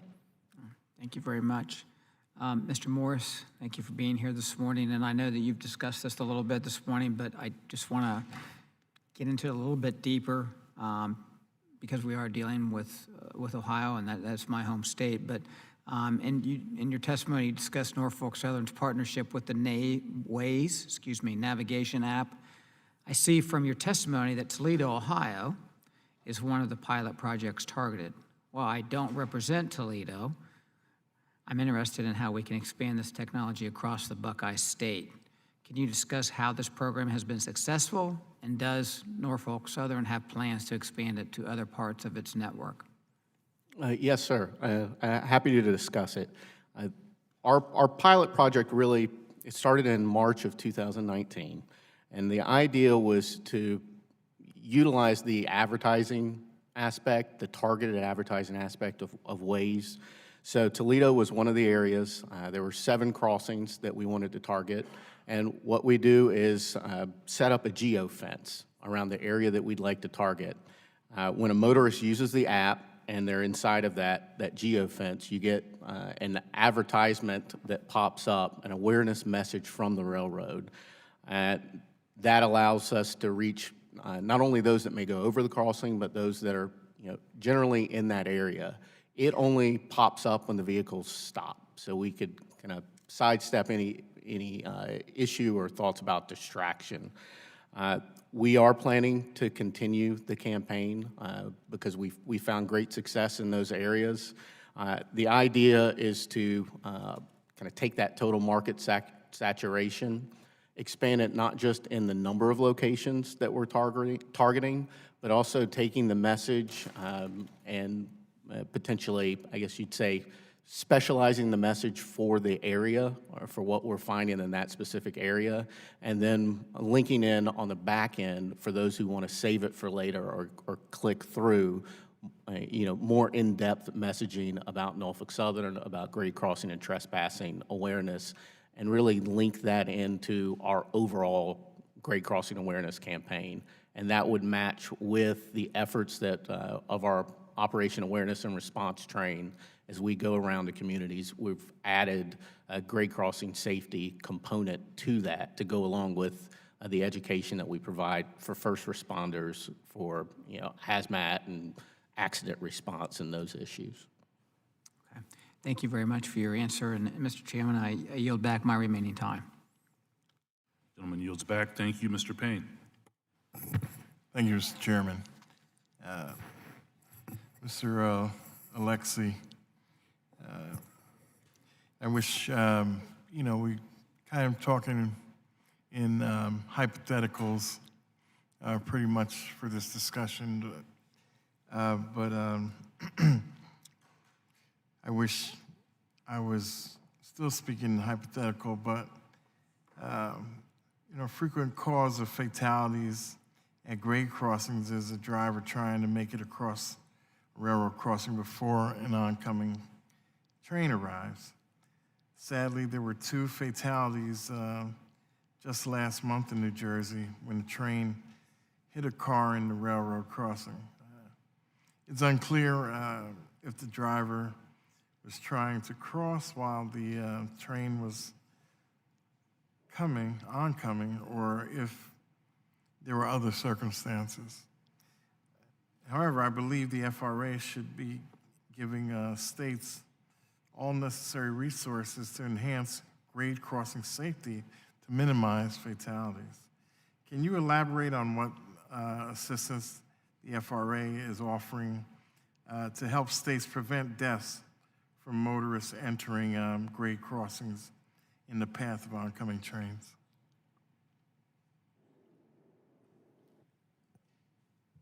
Well, we certainly we have grade crossing inspectors across the entire country, and we work closely with communities. We go out and we make sure, one, that everything is functioning as it's supposed to at a crossing, and we do a fair amount of a lot of outreach.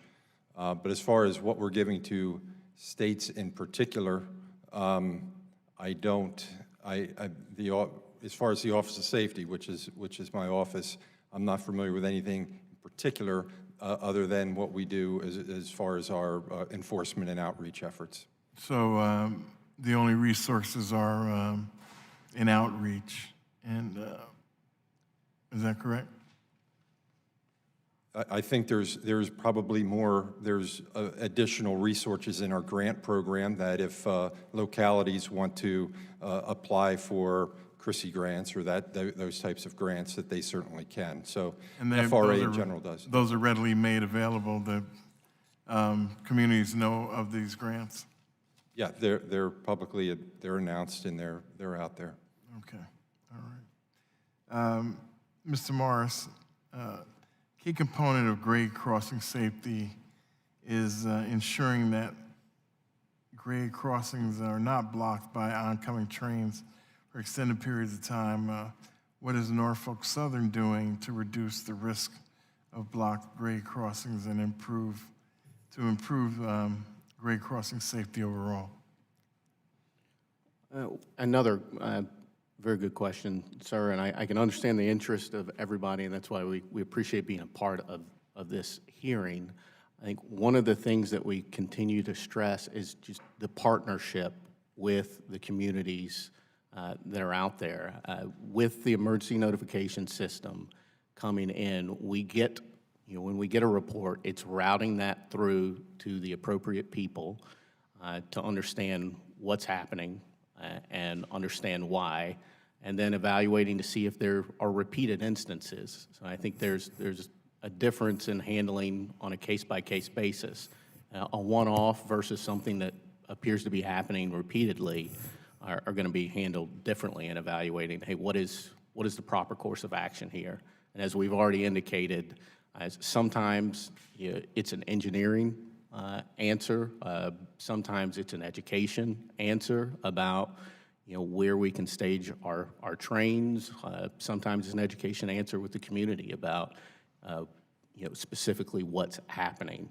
But really, the feedback loop is the most important thing of understanding, hey, we understand it is an issue, and we are trying to get to the bottom of what's going on. Okay. Well, Mr. Chair, I'll yield back the balance of my time. Gentleman yields back. Mr. Pence. Thank you, Mr. Chairman. Indiana has over 3,800 miles of Class I railroad tracks, the majority operated by CSX and Norfolk Southern Corporation. As the crossroads of America, our rail industry is one of the busiest in the nation, holding true to our nickname as the Crossroads of America, moving over 328 million tons of freight annually. According to the 2018 Indiana State Freight Plan, our state ranks 9th in the U.S. for railroad miles, yet that same year we ranked 6th in the nation for railroad crossings. As Mr. Morris says in his written testimony, we're now number 5. Safety is the major concern. The city of Rushville, in my district, has a population of 6,000 people. When a freight train stops at one of their main crossings, it splits the town in half. Ambulances and firefighters could be rerouted, threatening lives in case of emergency. Mr. O'Shea, as you noticed, 10 minutes could mean zero chance to save a life, as it does in your community where my grandfather and grandmother lived for many years.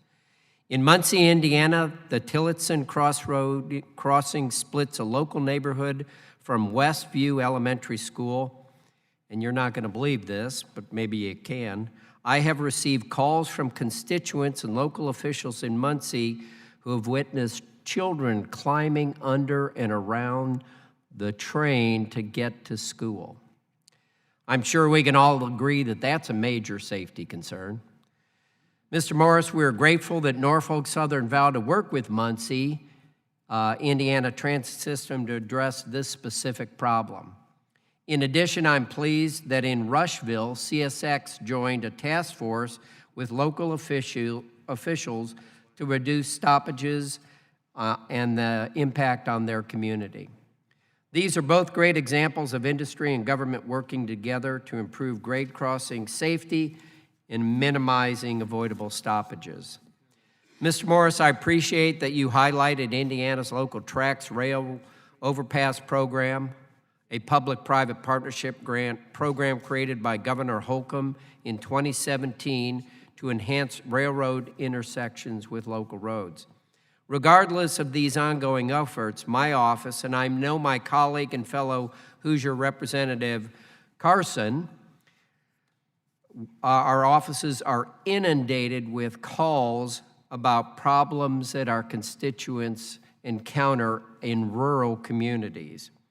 Mr. Morris, in your testimony, you agree there is more to be done, stating the rail industry is not satisfied either. With population size among the grant eligibility criteria, small towns like Rushville will likely never qualify for local tracts or Section 131 funding like LA or Chicago. Mr. Morris, do you see an opportunity for industry and government to develop a strategy like an operating procedure or a set of standards to mitigate the impact on rural communities that will not be awarded competitive grants because of their size? Thank you, sir. Yes, sir, I do. And I mentioned we have about 24,000 grade crossings on Norfolk Southern. The fact that I recognize Tillotson should, I think, tell you everything about it. But that's a perfect example of, we mentioned engineering as one solution, education, and this is a great example of education both inward and outward.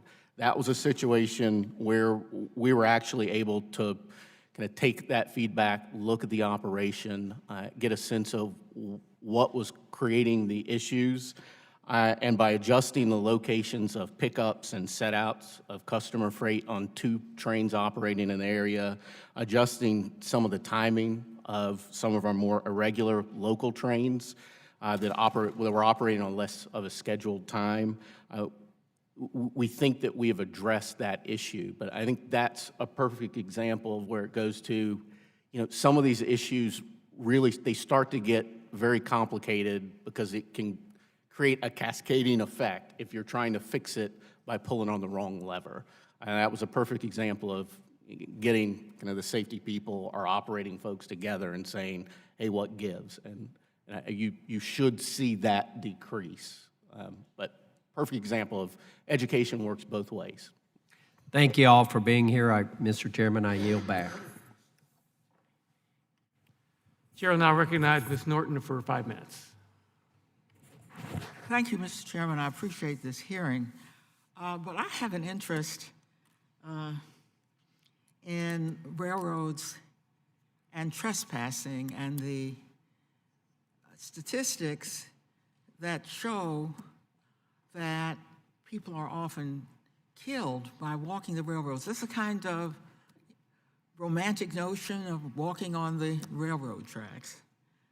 And I have some statistics, and there's also the notion, of course, of taking a shortcut across the railroad tracks. And so I'm trying to find out what we're doing about that. And I noted some data that surprised me.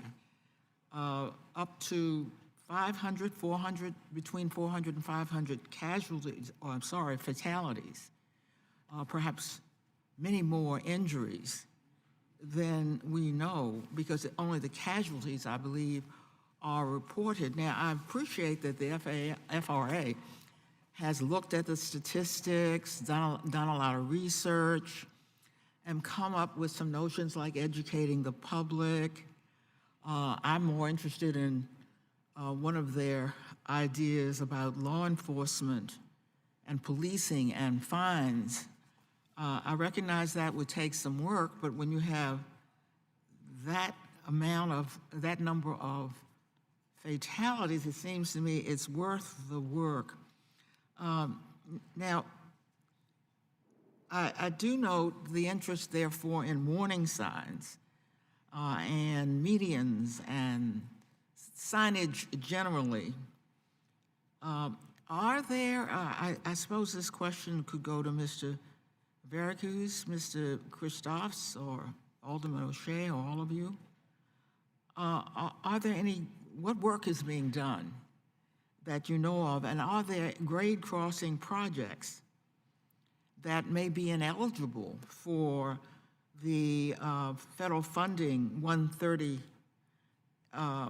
program that you believe should be eligible under that program to bring funding to it as a safety matter? Thank you very much. I'm happy to answer the question and address trespassing more from the state funding perspective and what we're doing, and maybe that could serve as guidance to the federal level and what we've been discussing with the FRA. In 2001, our state statutes were changed so that we could fund pedestrian bridges, overpasses, underpasses, and that was in direct response to a location where we had block crossings and kids going through trains. Ultimately, the first bridge project that we did construct was at a location where a middle school was separated from a whole community, and the children would have to walk 1.5 miles to 2 miles along an unimproved area. The 7th grader, she was killed at this location, and from there we started building bridges, and that's when we started getting involved in what was really trespassing mitigation. More recently, in the last, I would say in the last 6 months, we've been looking at our state statutes on how we can address trespassing mitigation, especially with the findings by the FRA that 75% of the incidents happen within 1,000 feet of a crossing. How do we expand that definition of the crossing, or at least whatever we're working on tries to take care of 2 factors? So as part of our state statute and review of what we're trying to do is to allow us to help fund those projects, which might be fencing, it may be more bridges that we've done in the past.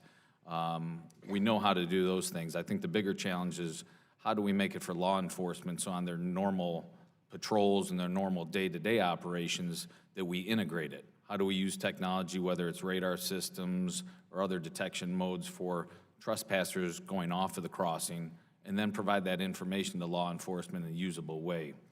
We've worked with programs before, actually one that was funded federally, the PEERS program, the Public Education and Enforcement Research Study, and I believe some of these programs after that have been just a part continuation. Those did show benefit, but that involved overtime, that involved trying to make sure you have those resources always available. So our question is, using technology today, what can we get to the police departments and how can they address it in a more immediate fashion? Thank you. Thank you very much, Mr. Chairman. I think this is a matter that has received too little attention from the Congress. But these fatalities demand our attention. Thank you very much. Thank you. Now, Chair will now recognize Mr. Bost for 5 minutes. Thank you, Mr. Chair. Many of you, just so you know, I served as a professional firefighter. I was a union firefighter for many years. And I was trained at one of the best schools in the nation, the Illinois Firefighters Academy. It's second and best in the nation, only to New York.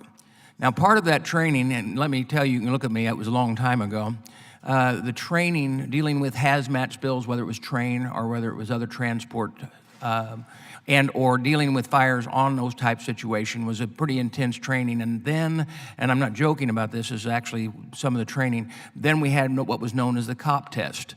We would come with the fire truck, okay? In an 1/8 mile off, you get your binoculars out, and if you think you had a hazmat spill, if the cops were down, don't go in.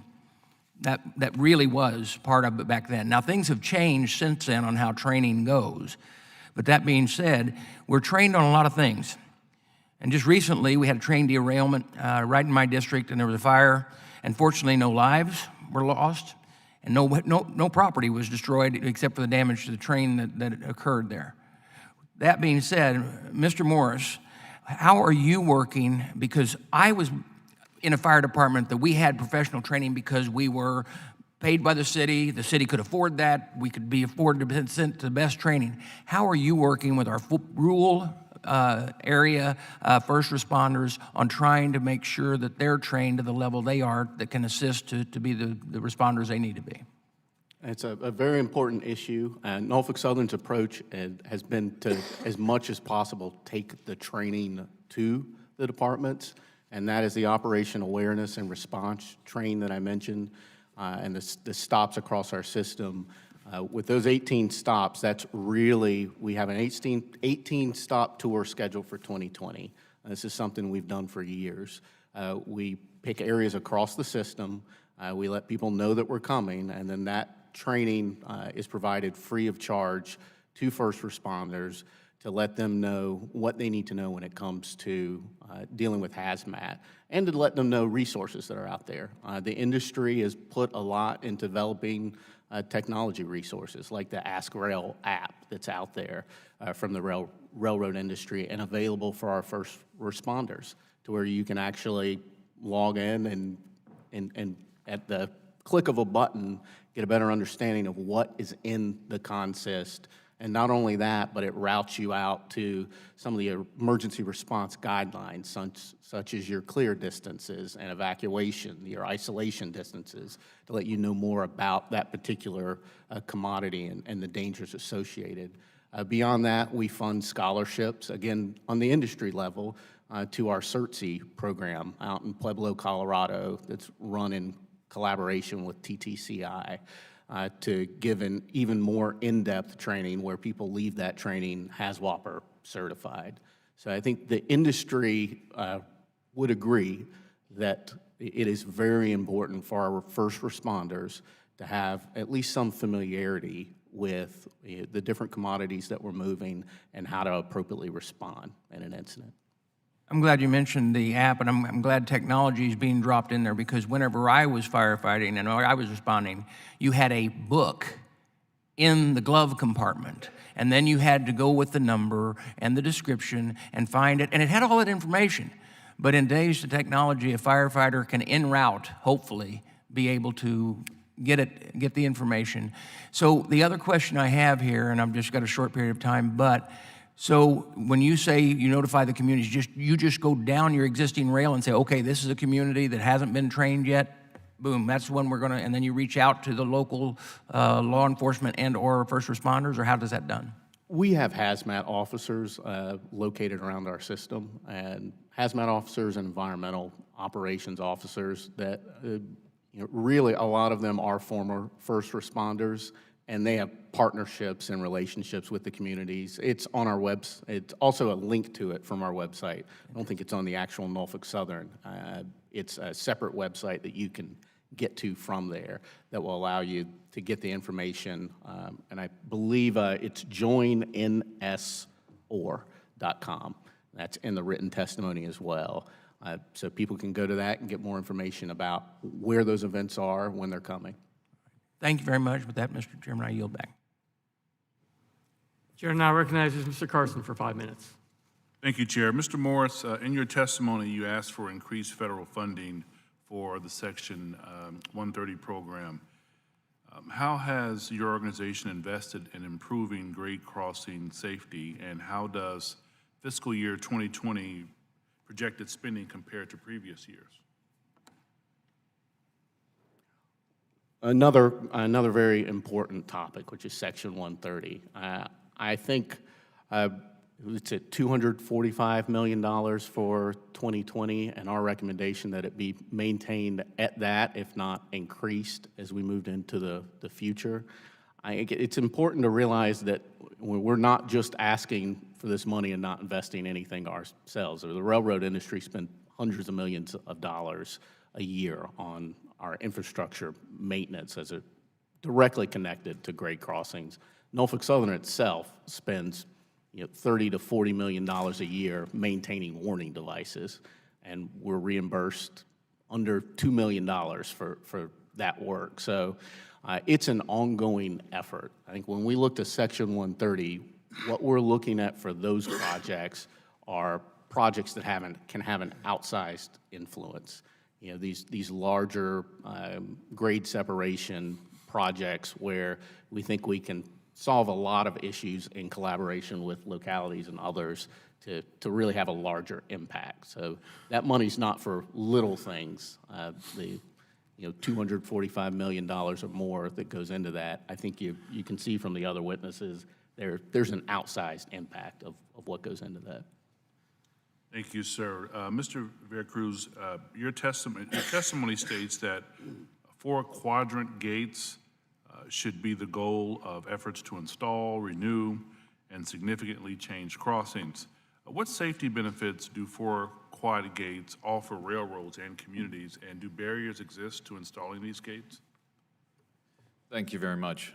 Four quadrant gates, we have 178 locations in the state of Illinois, and primarily we have an accident figure where approximately 25% of people go around the gates. The four quadrant gates will seal off the entire crossing so that that person or motorist cannot go around the gates. And we've gone farther in use of vehicle detection in the crossing. And along our corridor from Chicago to St. Louis, those vehicle loops also have additional services. So this vehicle detection will actually communicate back to the train if we have an obstruction, say a farm vehicle, a truck, or some other implement on the crossing. So there we can provide safety in terms of avoiding derailments.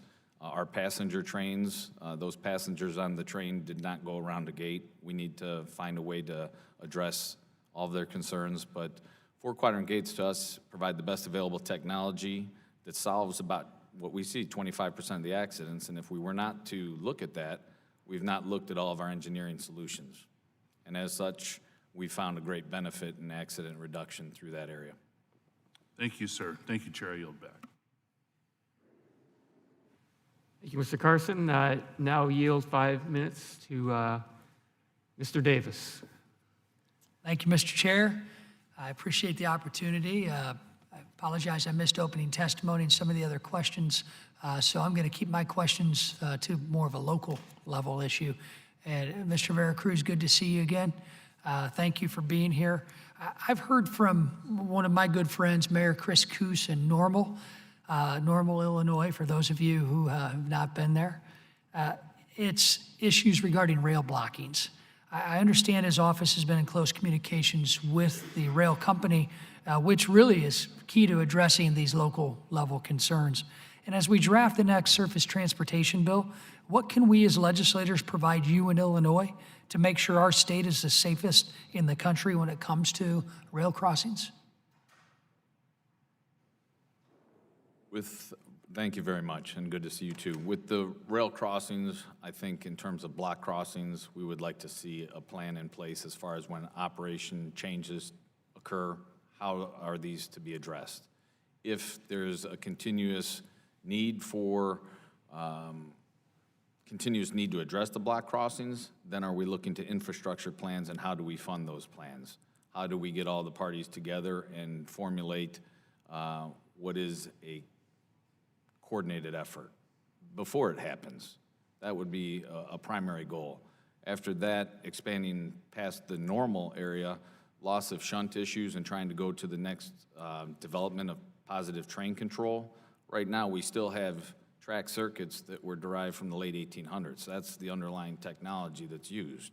And then obviously through our great use of computing power, we've been able to augment that, but we still are relying on track circuits. So under a new federal legislative initiative, I think it would be nice to see help and have positive train control addressing the grade crossings. Okay, well, I appreciate your viewpoint on that. You mentioned the short shunt issue and the impact on rail safety. I know this is also an issue that's been raised in connection with Amtrak's Illini route and how it may have affected their on-time performance. The Illini route services my constituents in Champaign-Urbana, and can you speak to your efforts with the railways, IDOT, and Amtrak to address this issue so that our commuter trains arrive safely but also on time? Thank you. There has been a great effort in the last 2 years with the railroads, all of the major parties. Yesterday I was at a meeting of the Loss of Shunt Committee, which had pretty much the who's who of railroad signaling and warning devices present to help address the concerns. And as a result, there's been modifications to warning systems, settings, there's been software modifications, but yet there are the speed restrictions that you've discussed that ultimately affect or impact what the commuter time may take. But at this point, we're working towards the next product, which is something that has been utilized in Europe for quite some time, and it's to help assist that track circuit that I discussed with the old signal technology. We just signed an agreement to help fund that portion. In addition, the railroads have expended a great deal of resources. Amtrak is working towards the solution, as is the Illinois Department of Transportation. So this project, we anticipate, will be a year to 2 years, but ultimately, we still believe the direction would be to move to that next level of radio-based or wireless detection. So the implementation of PTC technology, as we see it nationwide, probably isn't going to affect the issue that you think we may be having on the Illini route.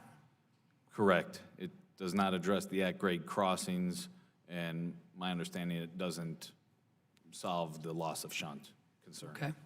Well, I look forward to continuing to work with you and the commission and also our partners in the rail industry, Amtrak and IDOT, to move forward on both of these issues. Thank you for your time, and thank you to all the witnesses. I yield back, Mr. Chair.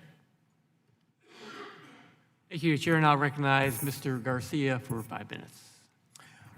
Thank you, Mr. Chairman, and to all of the witnesses who came this morning. I apologize I couldn't be here for all of your statements.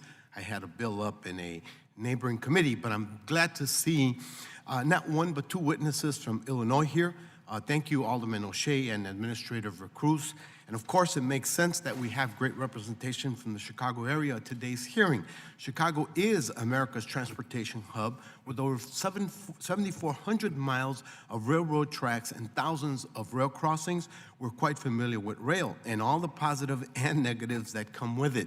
Safety, of course, must be our top priority, so I'm glad we're focused on that today.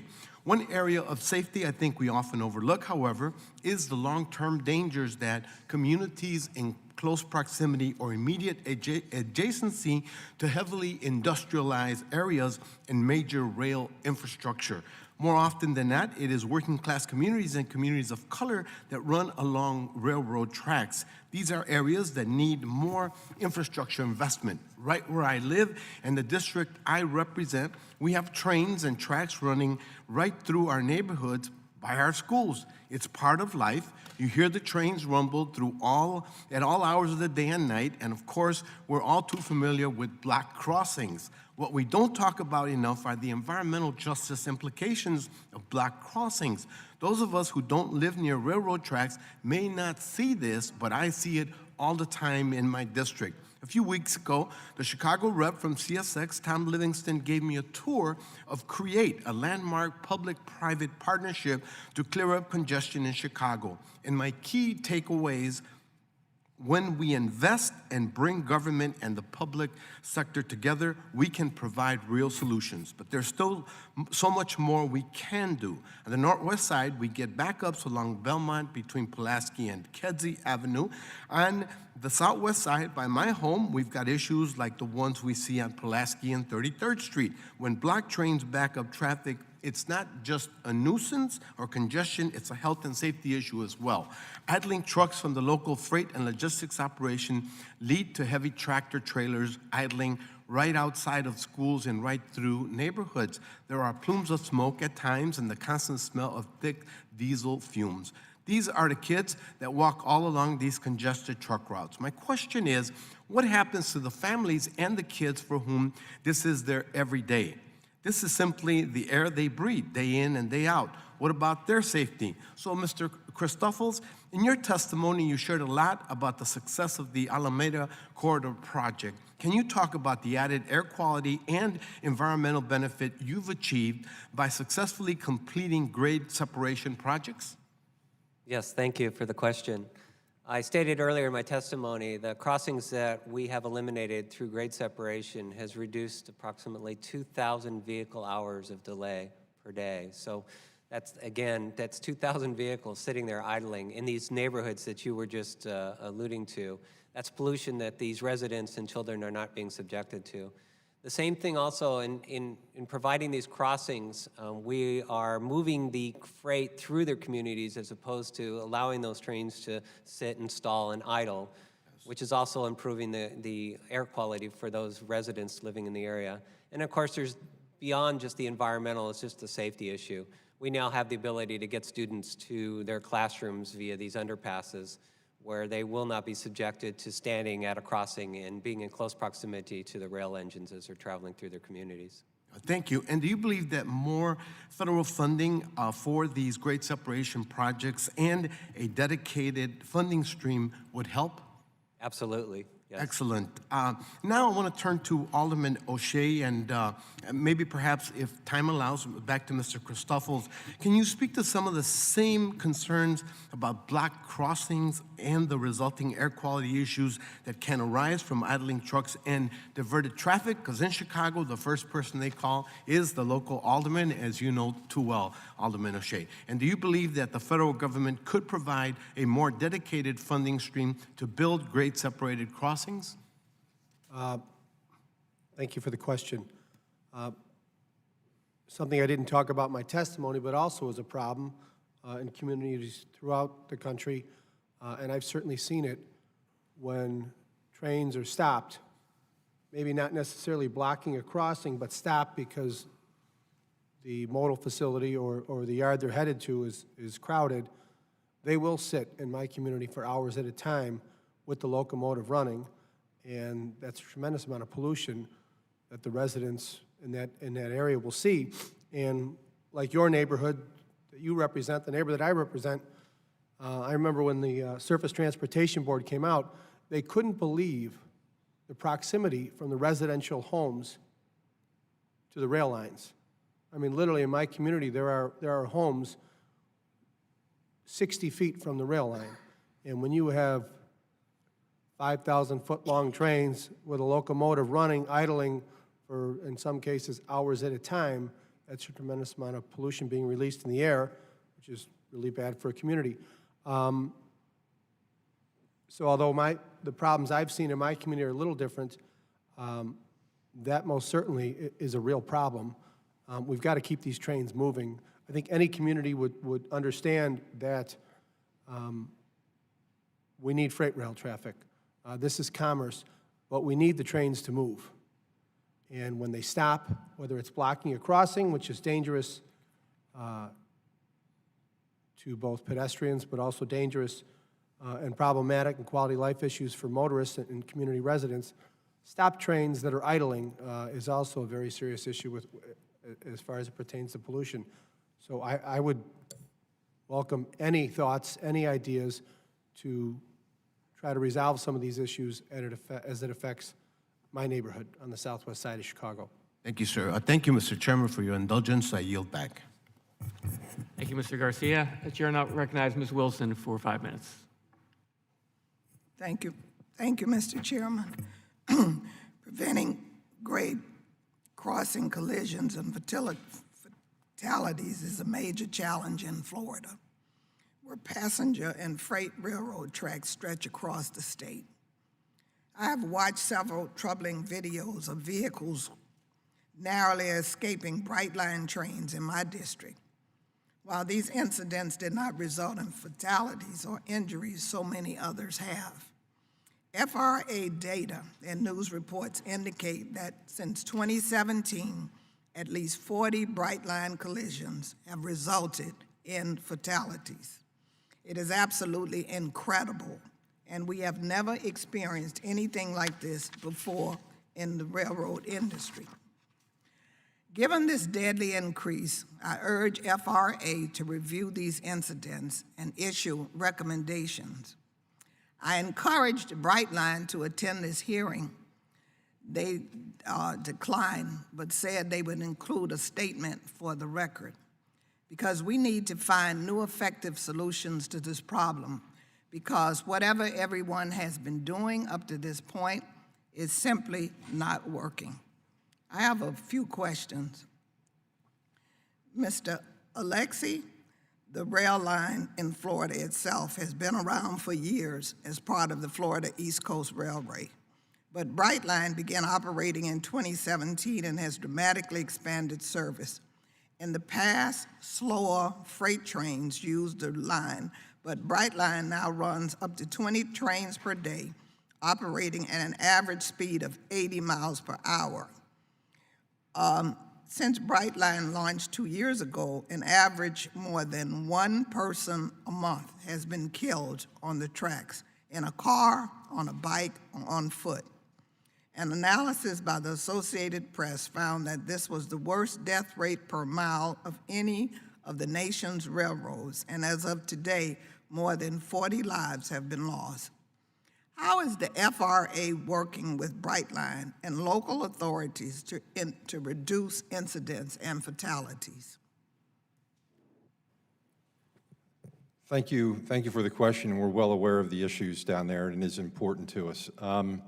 We've been working with Brightline from the beginning, from the inception of the project, and to ensure that their operations, one, are in compliance. We've also worked with them for outreach reasons to reach out to others, to the communities along that route, to understand the differences in the operations that you point out, that these are much faster trains, and the time that they catch up with you is much shorter, so there's less time. But the important thing is to get people to, whatever we can do to get them to stop trespassing. That is an important element of this, and that outreach is vital and important to that.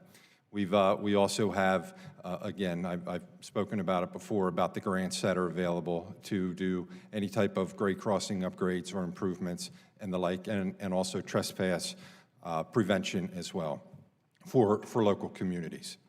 Have you given any safety recommendations to Brightline itself, and have they been implemented? Recommendations that the company can do to stop some of these deaths? Well, we've stressed the importance of outreach and working with the community. We've done outreach. We've done outreach. We have, in fact, I taped a commercial myself for the community and for people to understand the difference in the speed of the trains, but that has not worked. I will say that we have done a lot of enforcement. We have been down there making sure that, one, their gates and lights and their crossing equipment is working right, and their operations are all in compliance, and generally their compliance record is very good. So we continue to keep a very close eye on them. Have you spoken with them at all about having law enforcement or private security companies stationed at the crossings when the trains are scheduled to come along the tracks? I have not. I can check on that to find out if we've had those conversations. I know the president of Brightline was up meeting with our deputy administrator to talk about different strategies they have implemented. I'll have to go back and double check that to find out if that conversation happened, and we can submit that. Ms. Mulch, thank you and your colleagues at Operation Lifesaver for your work to promote rail safely and save lives in Florida and across this nation. Can you highlight Operation Lifesaver's work to reduce Brightline-related fatalities and the potential impact of increased federal funding? How would that help those efforts? Thank you very much for the question. We recently participated in a safety blitz in Florida with Brightline, with our state coordinator there, and my colleague Shantez Bailey, who's here with me in the room. Did multiple press conferences. They also ran a mobile van throughout the state where the tracks run to share the importance of when you see tracks, think train. It's really the outreach and the education. I think a lot of people don't realize how fast the train is moving. It's an optical illusion. Or they're distracted and they don't stop, or they're used to driving around a gate because trains never come, it's moved slowly. So we're trying to change human behavior, which is a daily as well as an hourly project that we undertake through our education efforts. But we're also reaching back to the younger ages, to students in schools, to work with school administrators, to get the word out through their school assemblies. We're working with drivers' education programs so that they learn the signs, as my colleague to my left talked about, so that drivers know what the signs mean. and how to yield or stop at a crossing. So we do a multitude of trainings and education and outreach throughout the state of Florida, as well as the other states in the country. One of the things that's really, that we're noticing is the selfies and photographers taking pictures on the tracks. So one of the outreaches that we did with Brightline was educating photographers, amateur photographers, and the teenagers not to take photos on the tracks. So they had this mobile selfie booth with rail safety messages near the crossings as part of events, so that they were part of a community outreach festival. I yield back. Thank you. We've been going for over 2 hours now, so at the risk of prolonging this, but I want to see if anyone had any short comment, that the witnesses had any short comment they want to add at this time. All right. Thank you. I think everyone else thanks you too, probably. I want to thank all of you for your testimony today. The discussion has been very informative and helpful. This is a issue where we need to figure out where we are going to draw lines, because no one, as I said in my opening statement, our freight rail network is the envy of the world, and it helps our country be, all of our businesses be more efficient. There are issues, though, that arise because of the vast network of freight railroads, and we need to figure out the right place to make sure that communities are protected from the negatives that do come from that. So I think all the testimony today will be has been very helpful as we move forward with writing the reauthorization bill, and we'll continue to have discussions with all of you and relevant stakeholders as we move forward in the next month or two. So with that, I want to ask unanimous consent that the record of today's hearing remain open till such time as our witnesses have provided answers to any questions that may be submitted to them in writing. And I ask unanimous consent that the record remain open for 15 days for any additional comments and information submitted by members or witnesses to be included in the record of today's hearing. Without objection, so ordered, and if no other members have anything to add, the subcommittee stands adjourned.